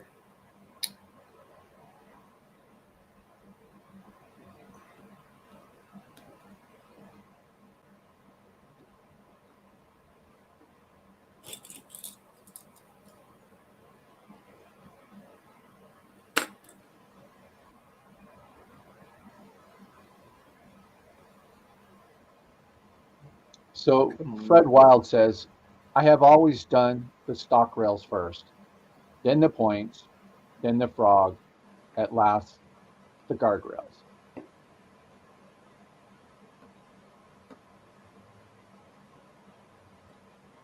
I've done it both ways.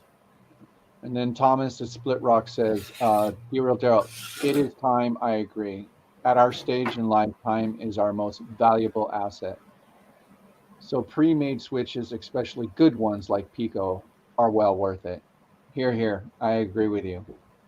I do enjoy working with my hands, and seeing you and seeing Jason. I mean, it does inspire me just to maybe think about maybe buying a jig and just doing it, because I'm a hands-on kind of guy.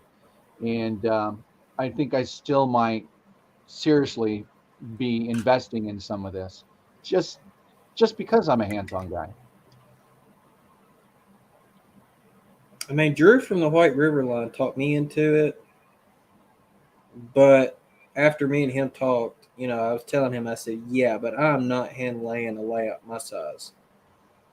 And he said he probably wouldn't either. So that kind of made me feel a little better. Let me see here.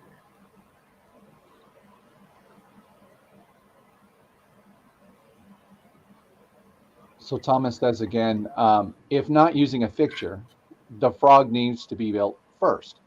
Everything obeys the frog. The jig keeps everything engaged. But building off a template, you need to do frog first. Yep, and that's why I'm trying to get in the habit of doing frog first. There you go. Thomas Grassi says, Jason, so are you converting your code 100 track to 83? Why did you decide to do that? Well, because when I was on eBay looking for a used jig to try to save a few bucks, this is the first jig I came across, and it is code 83, so that's why I went code 83. That's the only reason. Yeah. And Fred Weil says, it's not just about money. I love making turnouts, and I think they work better. Of course, you built them, you hand built them.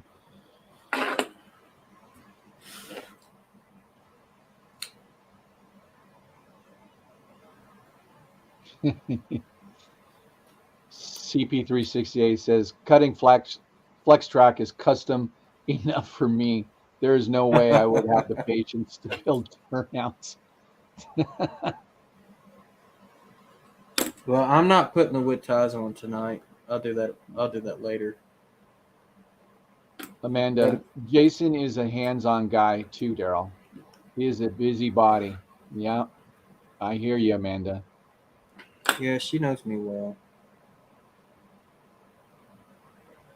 Sometimes I get too hands-on, and it's not a good thing. So Fred Wild says, I agree totally with Split Rock when building freehand. Well, and that's what I'm hoping to learn how to do next. Yeah, and then Thomas at Split Rock says, I have a lot smaller layout than yours, so I need less time to build fewer switches. Jason so can save money with the amount of switches he can create. Absolutely. I mean, guys, y'all got to think. This layout is going to have, not including staging, 3 yards. And Raymond Anthony 127 says, I'm guessing building U-gauge hand-laid turnouts would be a different than in other scales. They make jigs. Oh, do they really, Jason? Yes, they do. Oh, wow. Fast Track has jigs for a whole bunch of scales that some of y'all probably never heard of. My NMRA division director models SN3. So he says, I don't even bother cutting my flex track. I just leave it at whatever length it ends up as.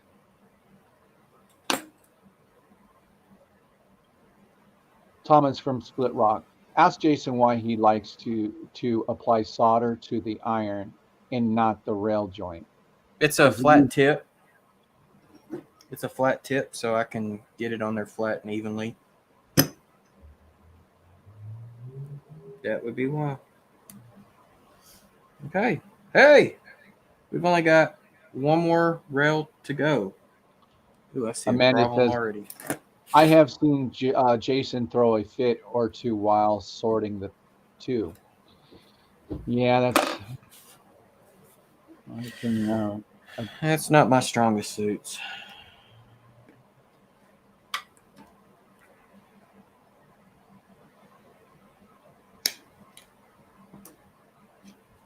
No, I've cussed up a storm many times. You would have thought I was a sailor.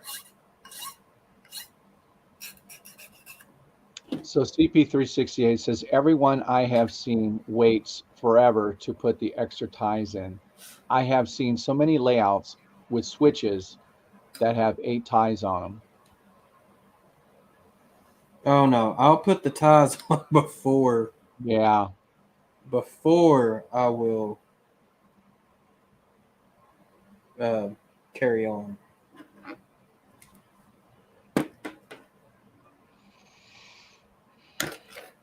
Okay.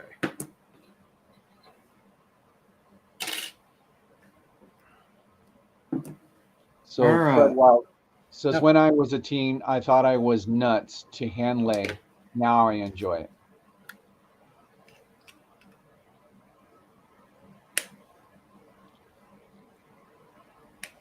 Well, one of my earbuds just died.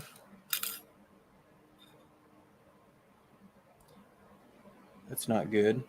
Thomas says, Derail Daryl, was it you that said they don't cut their flex track? No,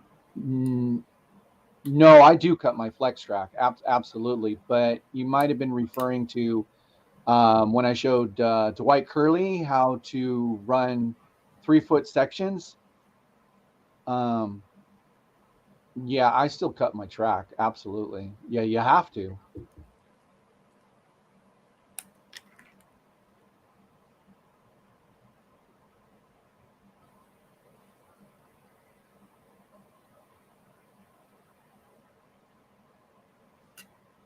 Oh, okay. Heath is causing trouble.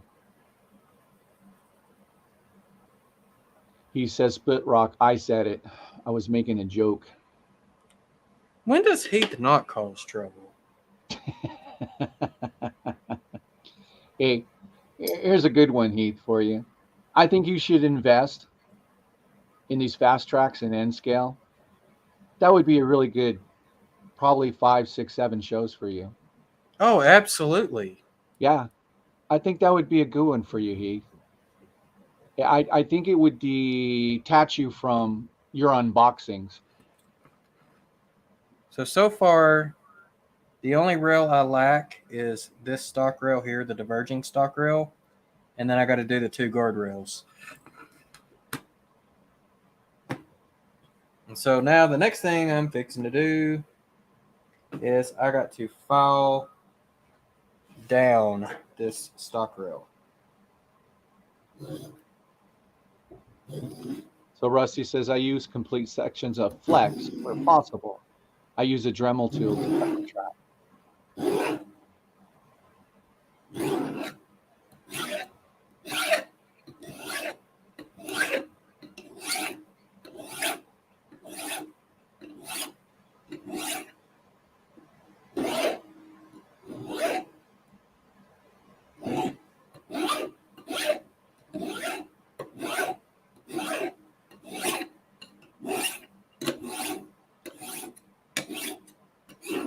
Thomas says, okay.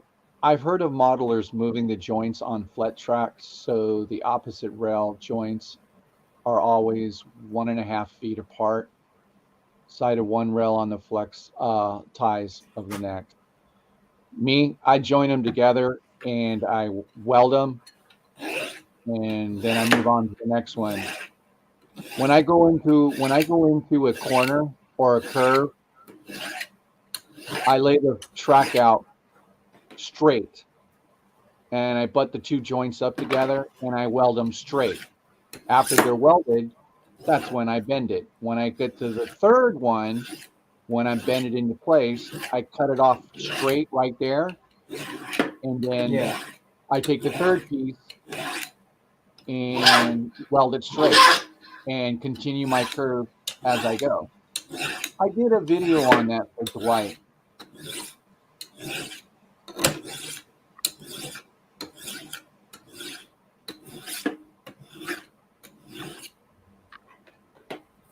Amanda says he hasn't burned anything yet tonight. Fingers crossed. No, but I came close.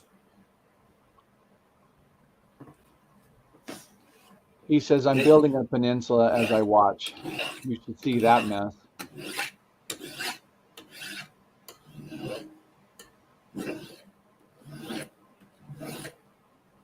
Then Steve 87 says this would be an entire year for Heath if he did a turnout show. Steve, Hey, I Heath, think you're giving Heath a little too much credit on that one. Well, I think I was. I said I think Heath can do it in 6 or 7 videos.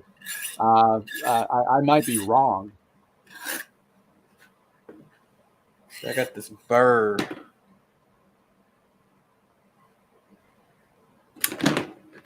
And then Mystic says, Heath, even your messes are organized. I'm just reading why you're filing, Jason. No, you're fine. I'm just trying to get these burrs off the bottom. Steve 87 says, well, he can't glue his fingers, Amanda, so I figured that was what's left. And let me tell you something about gluing your fingers together with CA glue. Okay, I've done it plenty of times. No. I always keep salt in a little can, and I take salt between my fingers, and I put the salt between my fingers where they're glued, and I add just a little bit of water, and I let the salt soak in, and then I start moving my fingers and rubbing, bam. You get no skin ripped or nothing. So there's a tip for everybody or anybody who glues their fingers together with CA glue. Because trust me, I do it all the time. No, that plyo bond. Ooh, you get any of that on your fingers, it's going to stay. Your fingers are going to smell for like 2 weeks, and it don't matter how many times you wash your hands. That is some stout.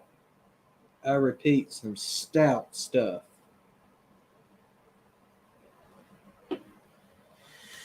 All right.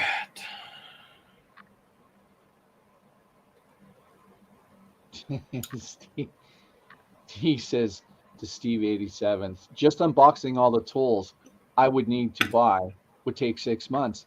There you go. Wow. Yeah. There you go. That ain't no joke.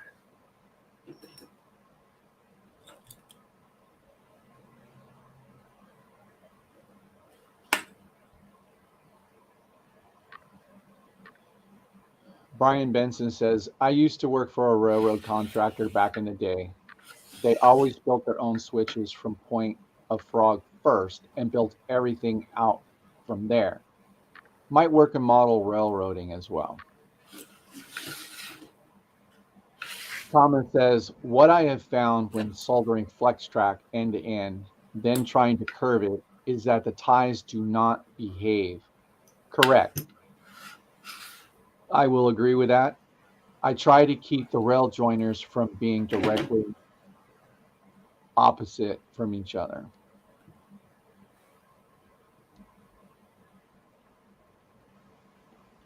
Then Thomas says, Derail Daryl, I used the salt trick the other day when I was modeling finger to thumb. Salt and water works great on CA glue. Cool.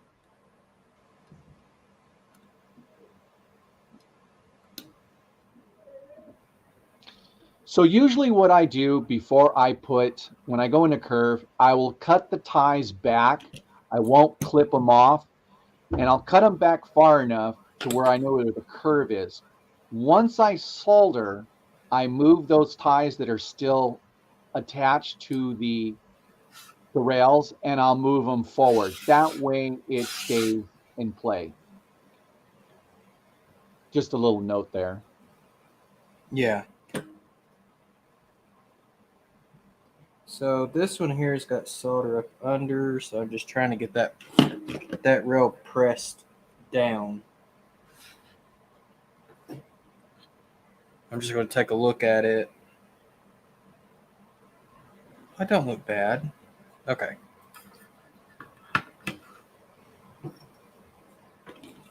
So Edward asks, where did you get the flux from? The flux? This is stuff that came in a soldering kit that I bought a while back. Oh, the flux. Sorry, I was thinking solder. This is Alpha OM338. George from Soundtracks told me to get it. So it comes in syringe-like tubes. I just don't have the syringe to push it down. Your wife says you're doing a great job, Jason. Tell her thank you. But I just about burnt my finger again.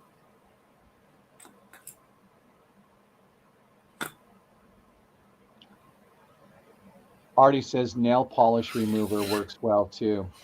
Weakens the glue.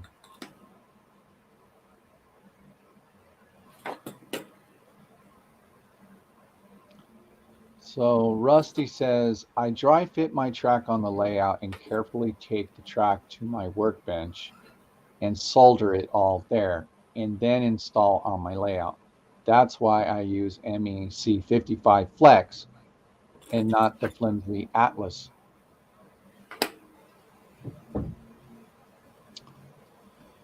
And then Amanda says, we like to live dangerously. Laugh out loud. Yes. Okay. So the only thing I gotta... No, go ahead. Student says 1, 2, 3 machine blocks work great to hold rails while soldering and also work as heat sinks at the same time. Go ahead, Jason.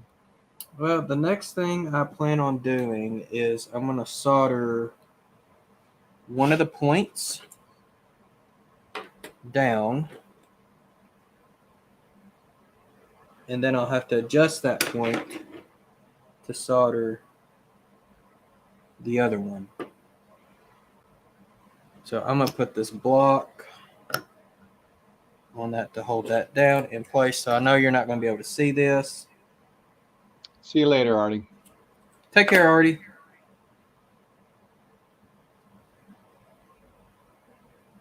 How the hell did you miss? Okay.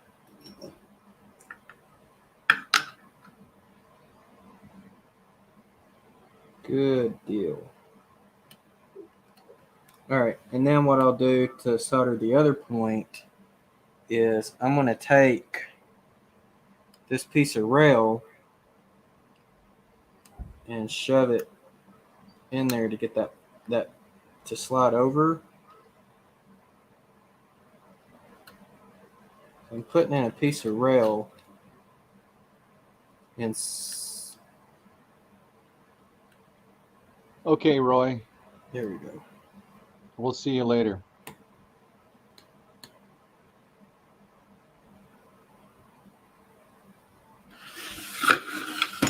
And then Amanda says, my comment was about not having a fire extinguisher and him soldering. Well, Amanda also knows how big of a pyro I am too. And true pyros do not believe in fire extinguishers.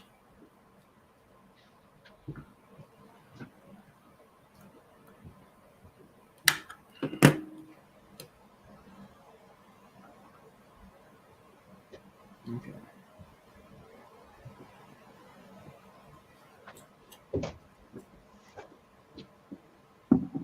So Jason, since everybody was talking about flux, I'm gonna bring myself up big. Go for it.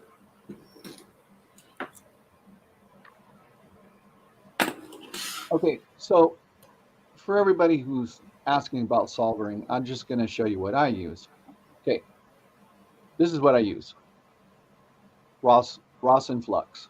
It's a liquid flux, and it makes you actually a pro, actually, because I'm not really good at soldering, but the stuff is liquidy, and you only need a little bit on it, and when it goes into the rails, it kind of gets into the rails. It's not like flux where it's on top, and the minute you put that heat sink on there, boom, sucks it right in there, and it leaves a beautiful weld. So again, I was just showing everybody, this is what I use. Been using it for years. Now it's got a nasty smell in it, and I don't recommend you breathing it. So Wait, you saying I can't get high off of it?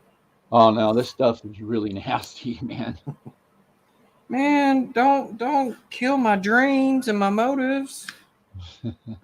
Okay, so the only other thing I got left to do on this turnout before I call it quits is we got to make the guardrails. So this is actually very easy to do.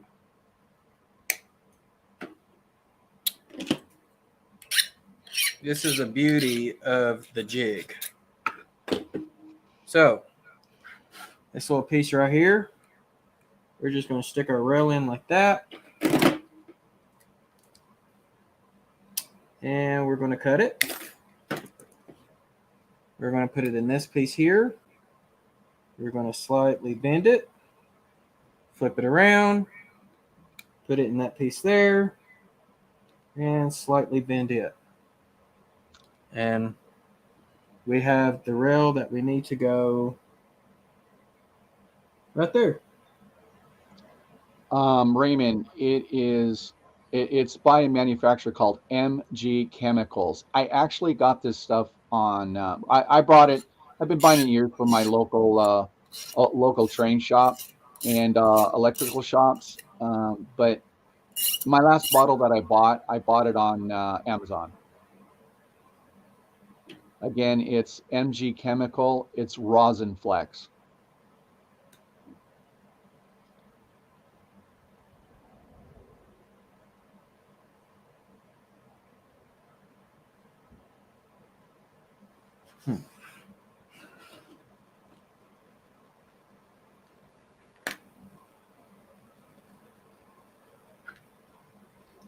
Okay. So let's put some flux. So Amanda says, no, we are not huffing flux, Jay. Ah, man, why you got to disappoint me like that? Okay, fine. I'll sniff this instead. Howdy, y'all. Okay. I'll sniff that instead.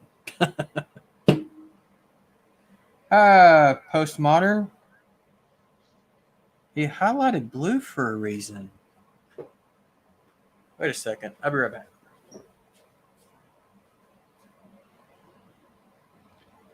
Good evening, Tom. I hope you are feeling much better. Tom's Trains and Things.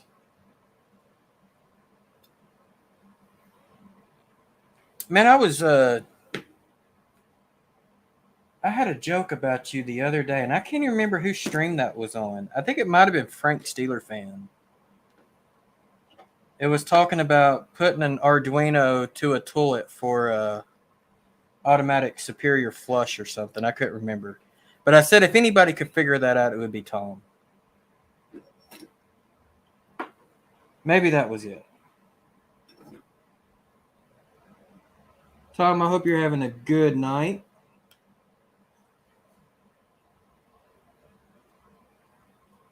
You and Debbie.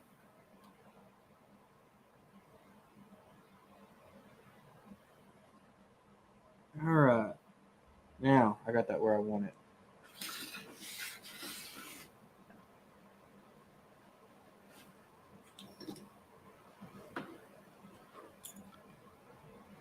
Model railroading with Evans Trains and Things. Howdy, everyone. I'm here and home from work. Glad you can make it. Absolutely. Especially now that you're not at work. Edward, I got most of it through the years through my local railroad hobby shop, but you can also get them at some electrical shops. But I recently bought my last one on Amazon. All right, guys. One more piece of rail to go. And put that one in there. Actually, no, that's got an angled thing. I want to cut that straight. So Tom says auto flush with Arduino, probably on the website.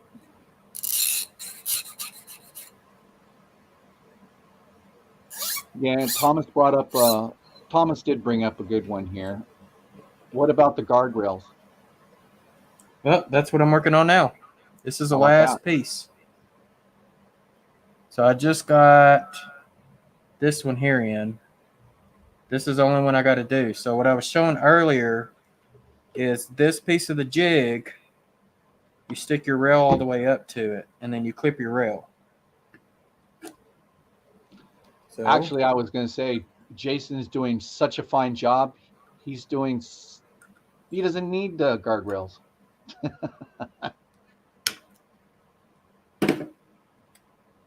Daryl, that would be you, so that way you can live to your potential of the derail.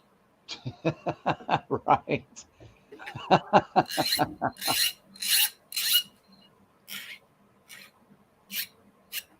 Okay. So once you clip it to the length of the jig here. So I'm going to show that. Well, let me go to the other camera. Okay. Right there. So there is a mark. This is kind of hard to do holding up, but holding the jig there, and we could put, so you put it in this one here, and then you bend down, and then you flip it over, you come down to that one there, and then you bend up. So that's what you're fixing to watch me do here. So we've already cut it to size. I'm putting it in this one here, and I'm gently bending it just to kind of get it straight or perpendicular to the jig, to the edge of the jig. And that creates a slight bend. And then I'm going to come up here, do the same thing here, and bend it away. Now, let me go back to camera 2. If it'll let me go to camera 2, this thing's been goofy. But you can see that is not completely straight. And that's how you make your guardrails.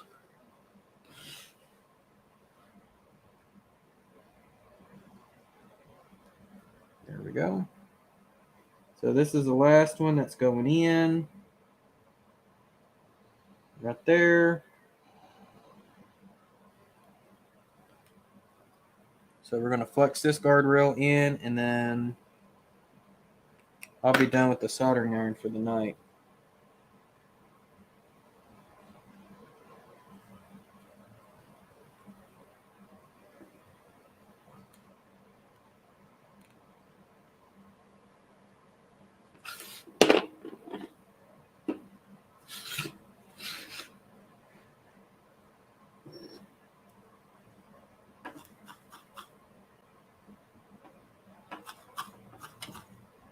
Tip's already getting dirty.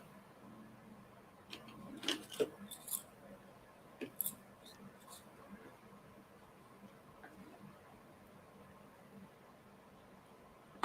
don't really need a track gauge when you got a jig. The jig is your gauge. Now, free-handed, yeah, I've got 3 micro-engineering track gauges, and I have 1 NMRA track gauge.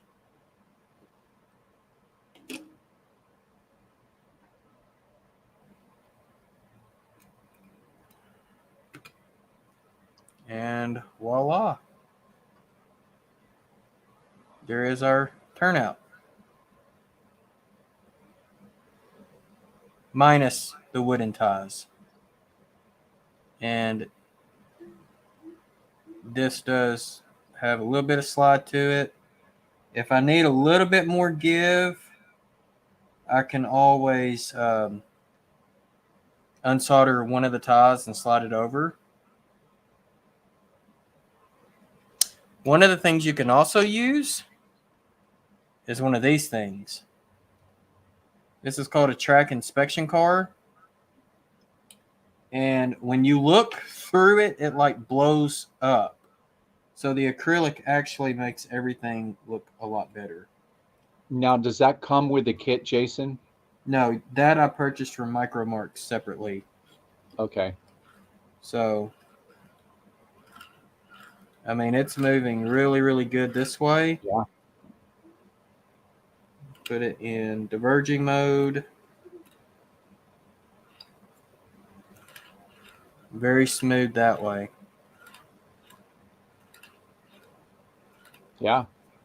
So, I mean, the inspection car, I mean, it's all it is acrylic. So, with a couple of Katie trucks and Katie wheels. So, very, very nice. All right. So, the next thing that I'm going to do is make a whole bunch of racket. Like I haven't made enough already, right?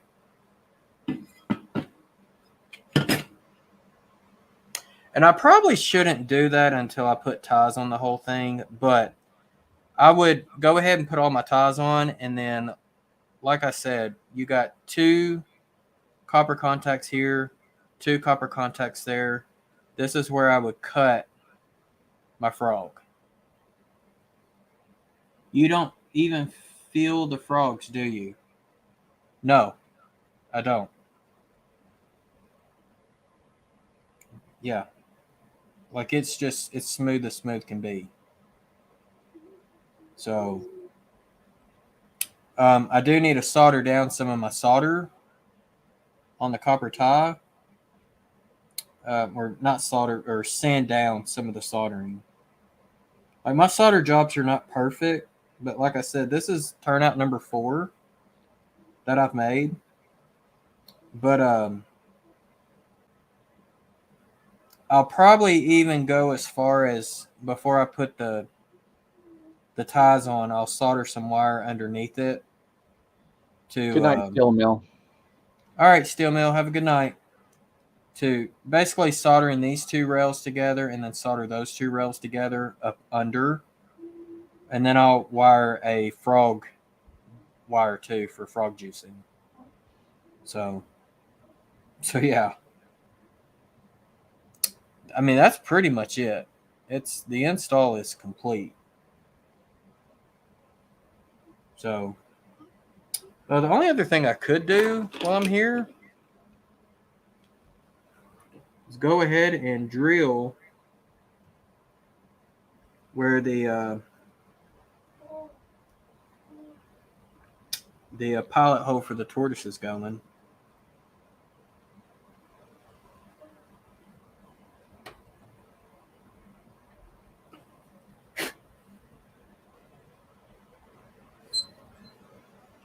Might have to get me a new bit here pretty soon. I think this one's starting to dull out.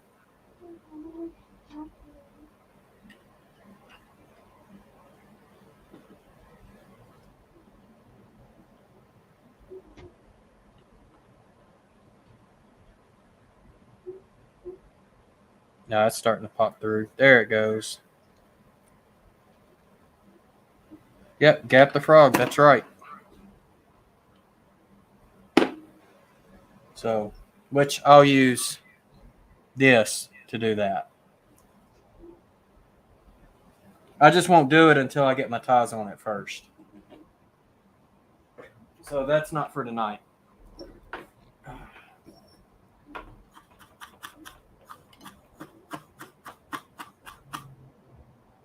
Clean my soldering iron tip.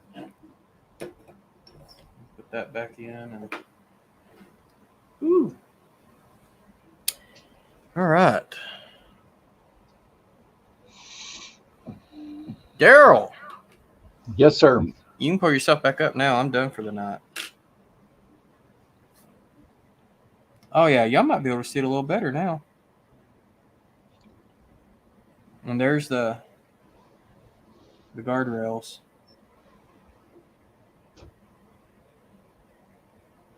Movable frog turnouts? What do you mean by movable frog turnouts?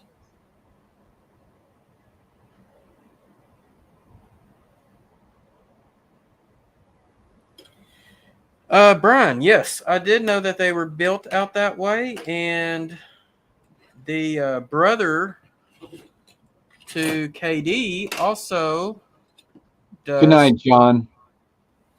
Good night, John. Take care. The brother to KD does, I think, micro trains in scale. So one of the KD brothers. Do you use a wire file to knock down the solder joints? Are you talking about one of these? Well, this is a wire brush.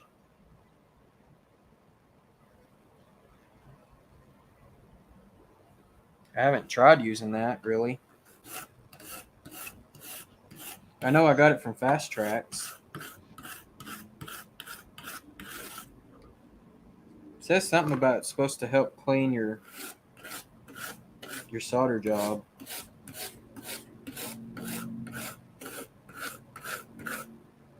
If not, I'll just use a file. Yes, that's right, folks. That is the Miss Katie behind me, followed by some more SD70 ACs, followed by more. I want to see the last one on the consist.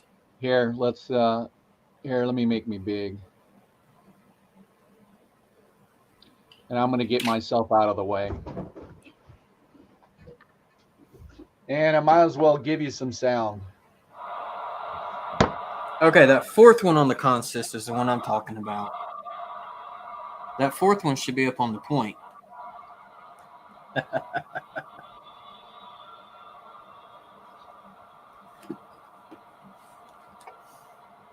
So you got 5 units pulling the stack train.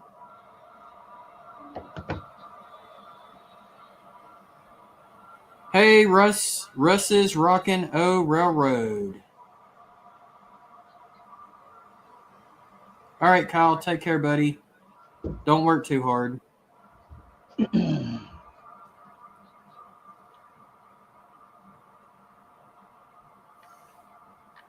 But hey, yeah, does that sound really loud? Can you hear that? The engines, is that really super loud or? No, not compared to your voice. Oh, okay. Sorry. You you can hear the engines, but it's not disturbing. Oh, okay. So, but yeah. Anyways, that UP 96 one that you got over there needs to be in front of that red one.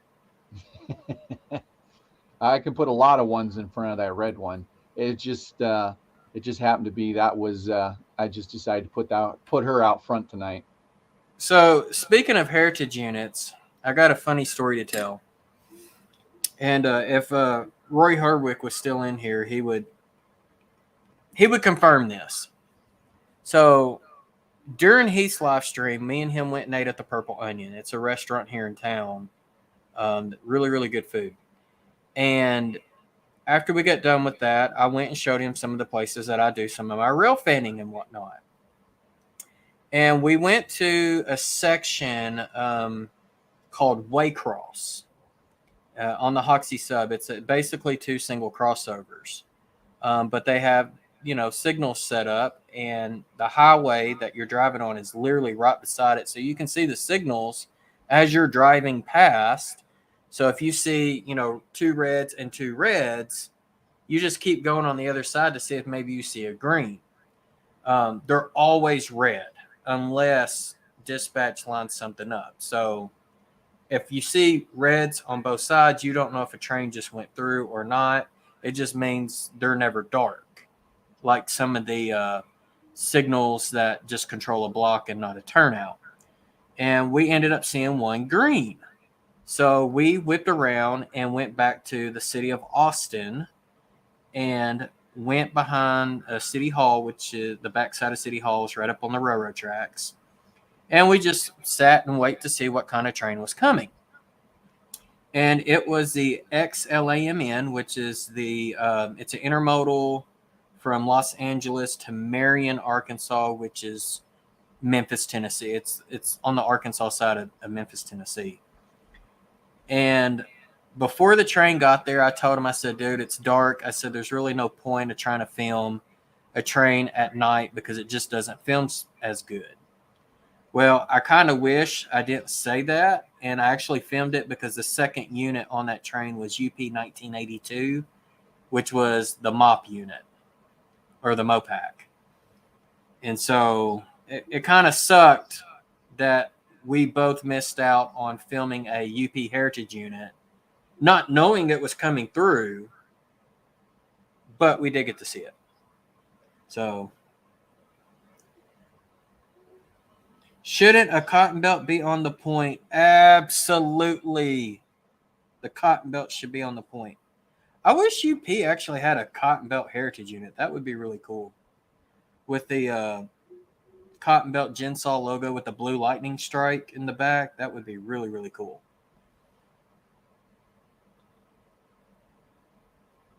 Yeah. So don't forget to unplug. Yes, I did unplug the soldering iron. It is unplugged. Yeah. I was wondering what that meant, and then just when you said that, I'm like, oh, he's talking about the soldering. Oh yeah. Oh no! I have jacked up a soldering iron. Yeah. Because I forgot to unplug it. So yeah, this is all of the rail that I have left from the second piece of rail. And so when I do my next switch, I still have another 3-foot section here that I can do. But 33 sticks or 99 feet of rail will do, if it's number 5 turnouts, we'll do about 30 turnouts for $65. And then, of course, the ties and stuff. I bought these from Kapler Lumber Company. They're out of Washington.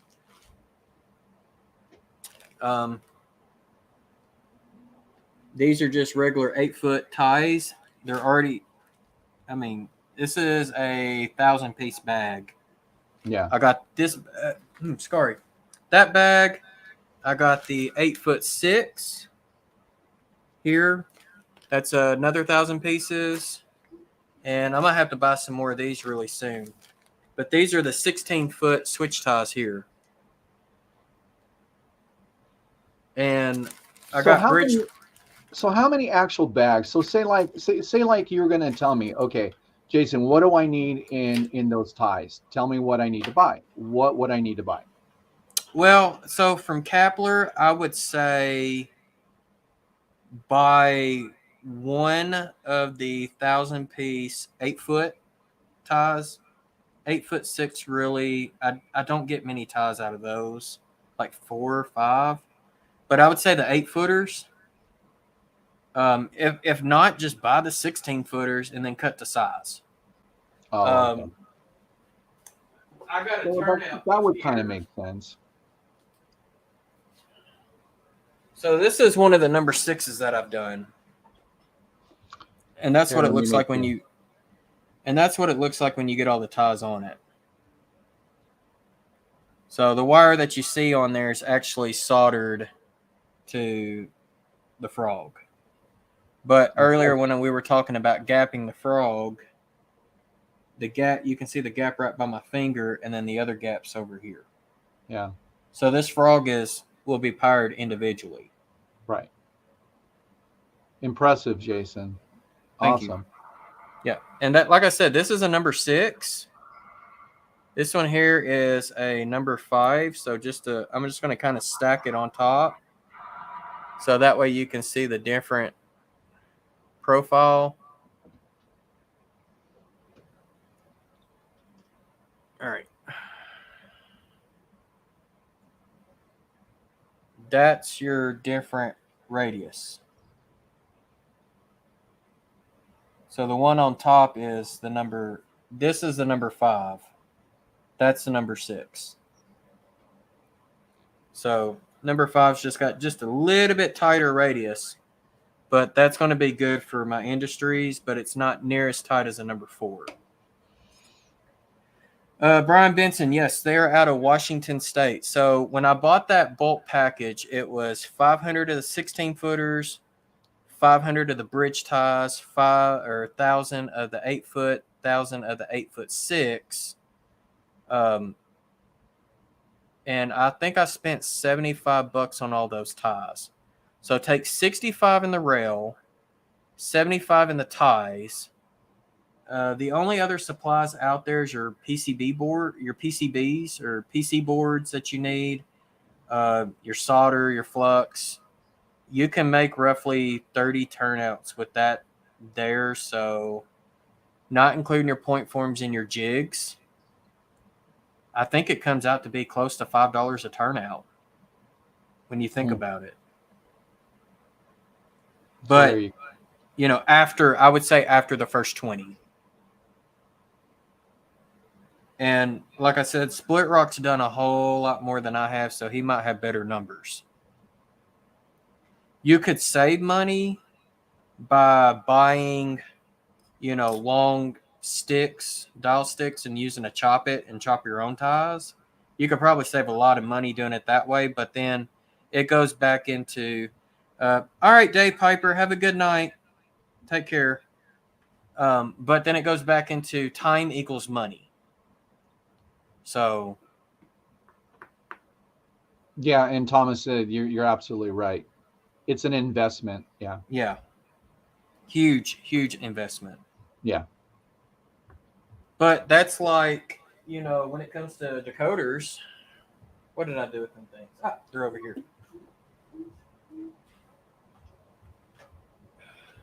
Actually got to take these to the hobby shop yesterday to break them in. So they're still in the box. But that's like, me buying these two. 4 locomotives right here. And, yeah, I don't know how well you're going to be able to see all 4 on one camera. There we go. 4 locomotives. All 4 powered. But the problem is all 4 of them are just DCC, no sound. So if I want to invest in them and put sound in them to actually sound good, you're talking $100 a decoder. That's another $400. So SP is my least favorite of UP heritage units. Day BNSF in scale, I would agree with you. It's probably not the prettiest because they try to combine the Daylight and the Black Widow in one paint scheme, and it just was not doing. I think the Rio Grande is probably my favorite. Yeah. Out of all of them, the Rio Grande's pretty cool. I think the SP, they could have done something different, maybe something a little better. Even if they just would have went with the Black Widow and not the Daylight, like Athern did on some of their fantasy schemes, I think that would be really, really cool because the Daylight was pretty much for passenger, not for freight.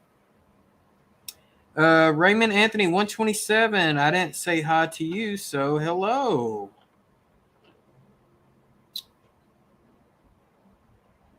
So keep in mind, I didn't really get to keep my eyes on the chat, but I appreciate everyone being in here. So yeah, the Mopac one, that one's really cool. I like the big eagle on the side, and that's why I was so upset that I didn't get to film that one. The Katie's pretty cool. Let me see. C&W doesn't look too terrible.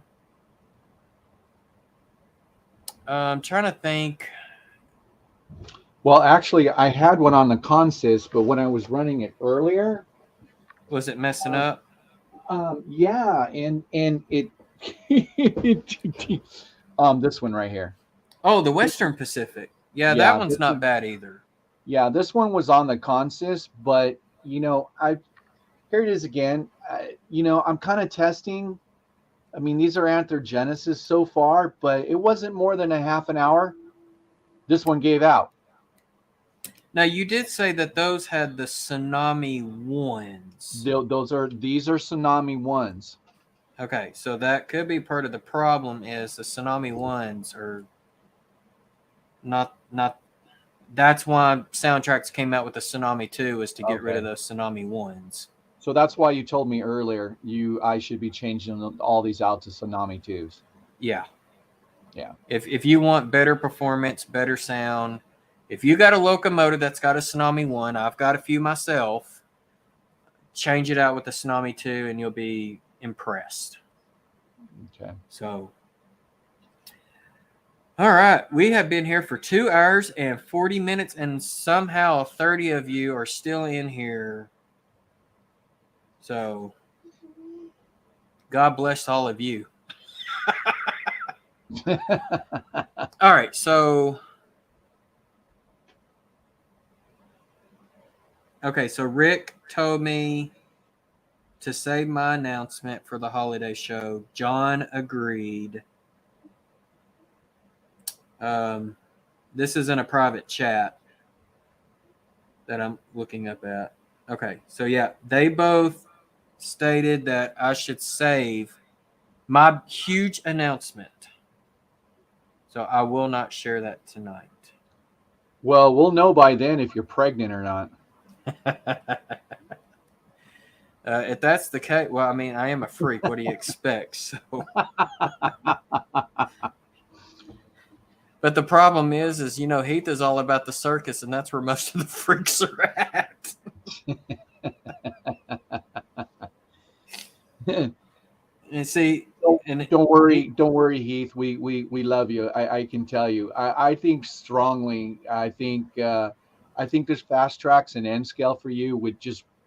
I think it would blow your channel up. I want to say Steve Arnold from Back on Track uses fast tracks on his N scale layout. Thank you, Trackside Mike.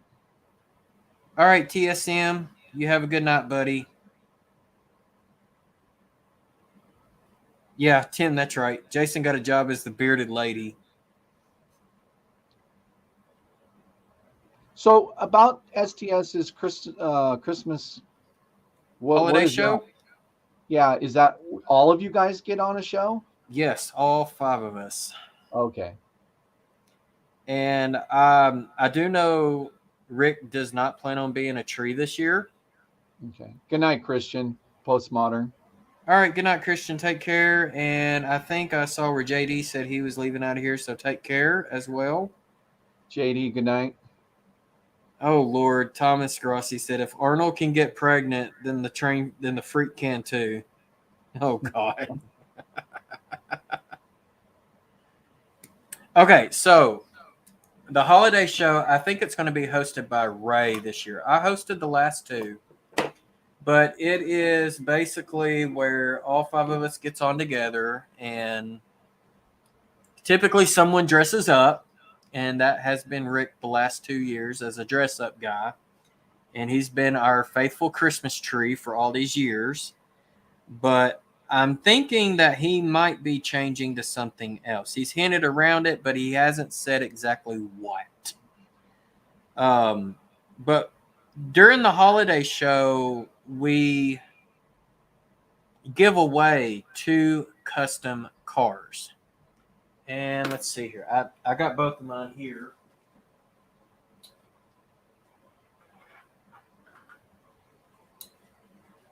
And let me grab the other one.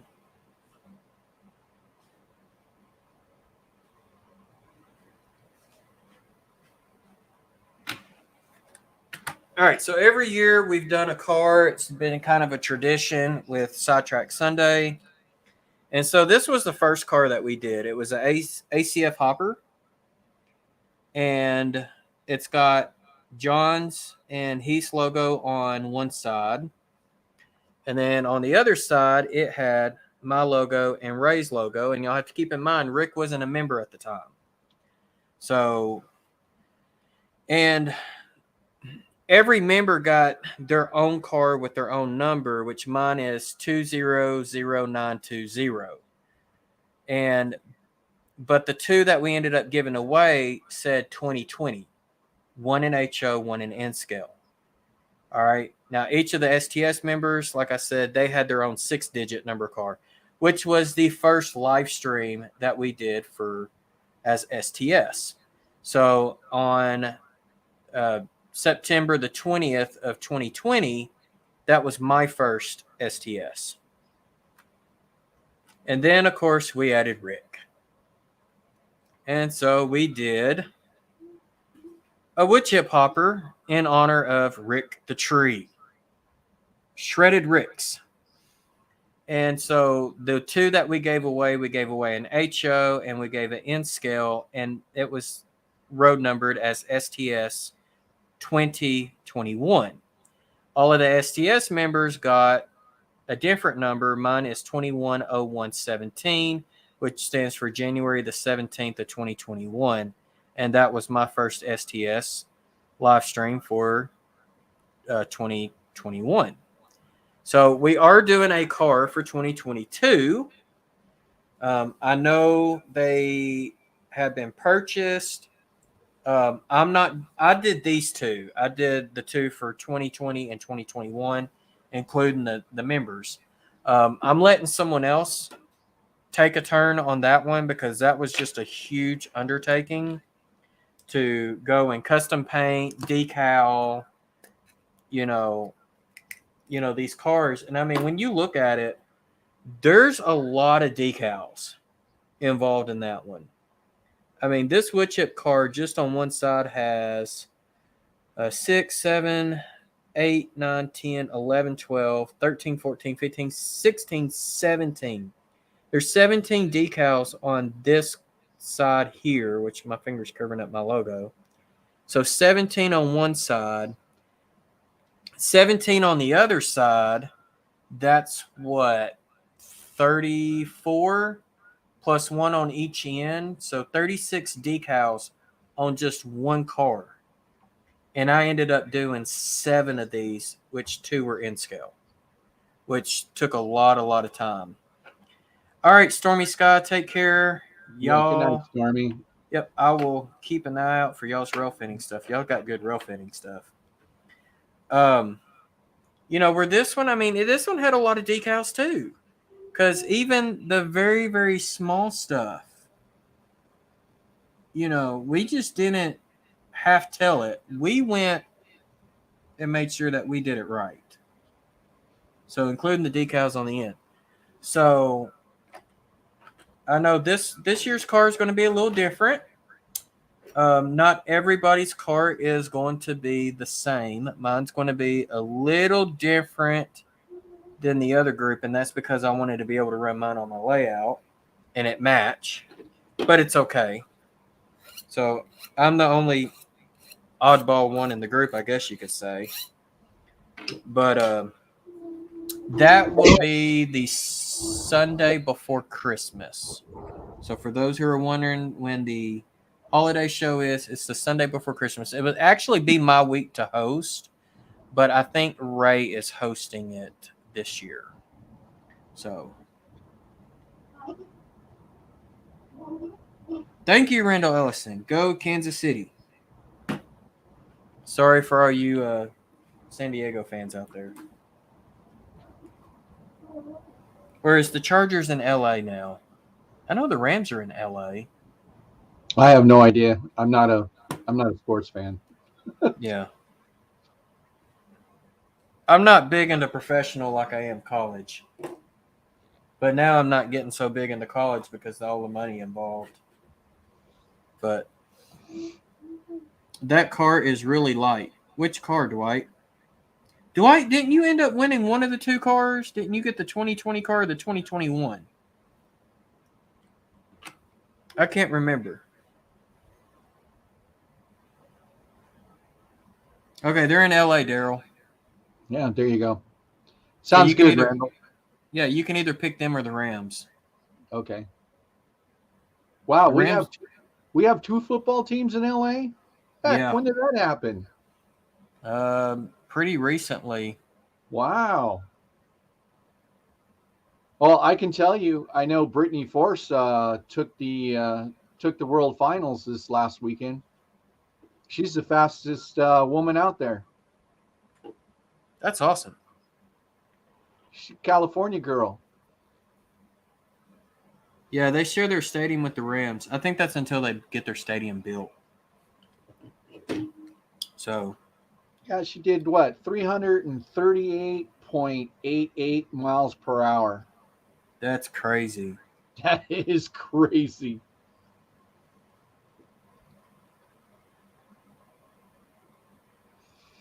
No, Heath, the Oakland Raiders went to Vegas.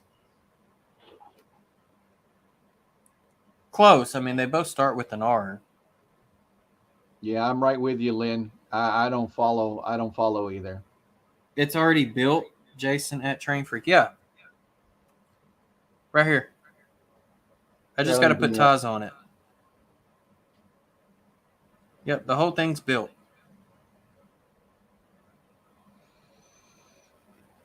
Including the guardrails. Looks a little better when I tilt it. And so if you want to see the point,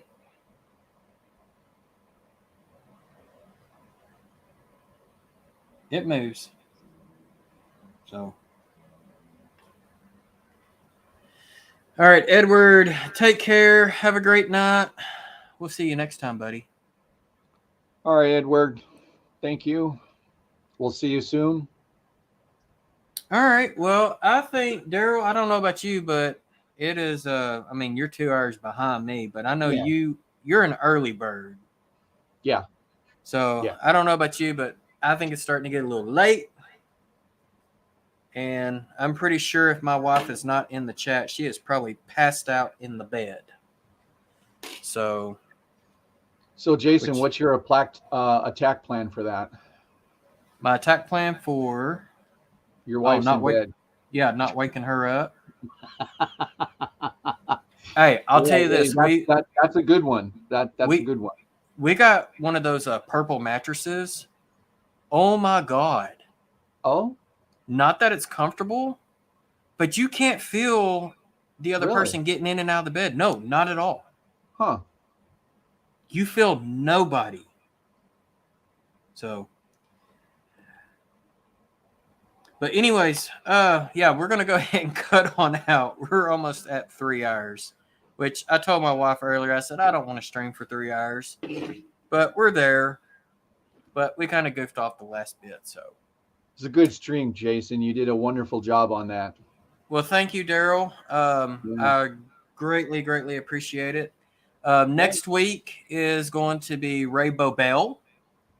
So make sure you check out the Boebel and Newtown channel over there. And if y'all want to, as you're heading out, promote yourselves. Promote your subscriber count. Promote, if you got anything going on, such as a contest, if you got upcoming videos, this is your time to shine in the chat. So go ahead and do that on your way out. And what I'm going to do is, Daryl, I'll kick you out.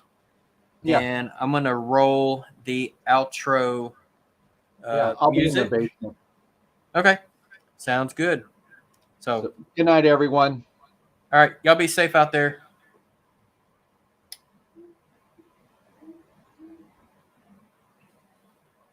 And let's see here. We're going to go there.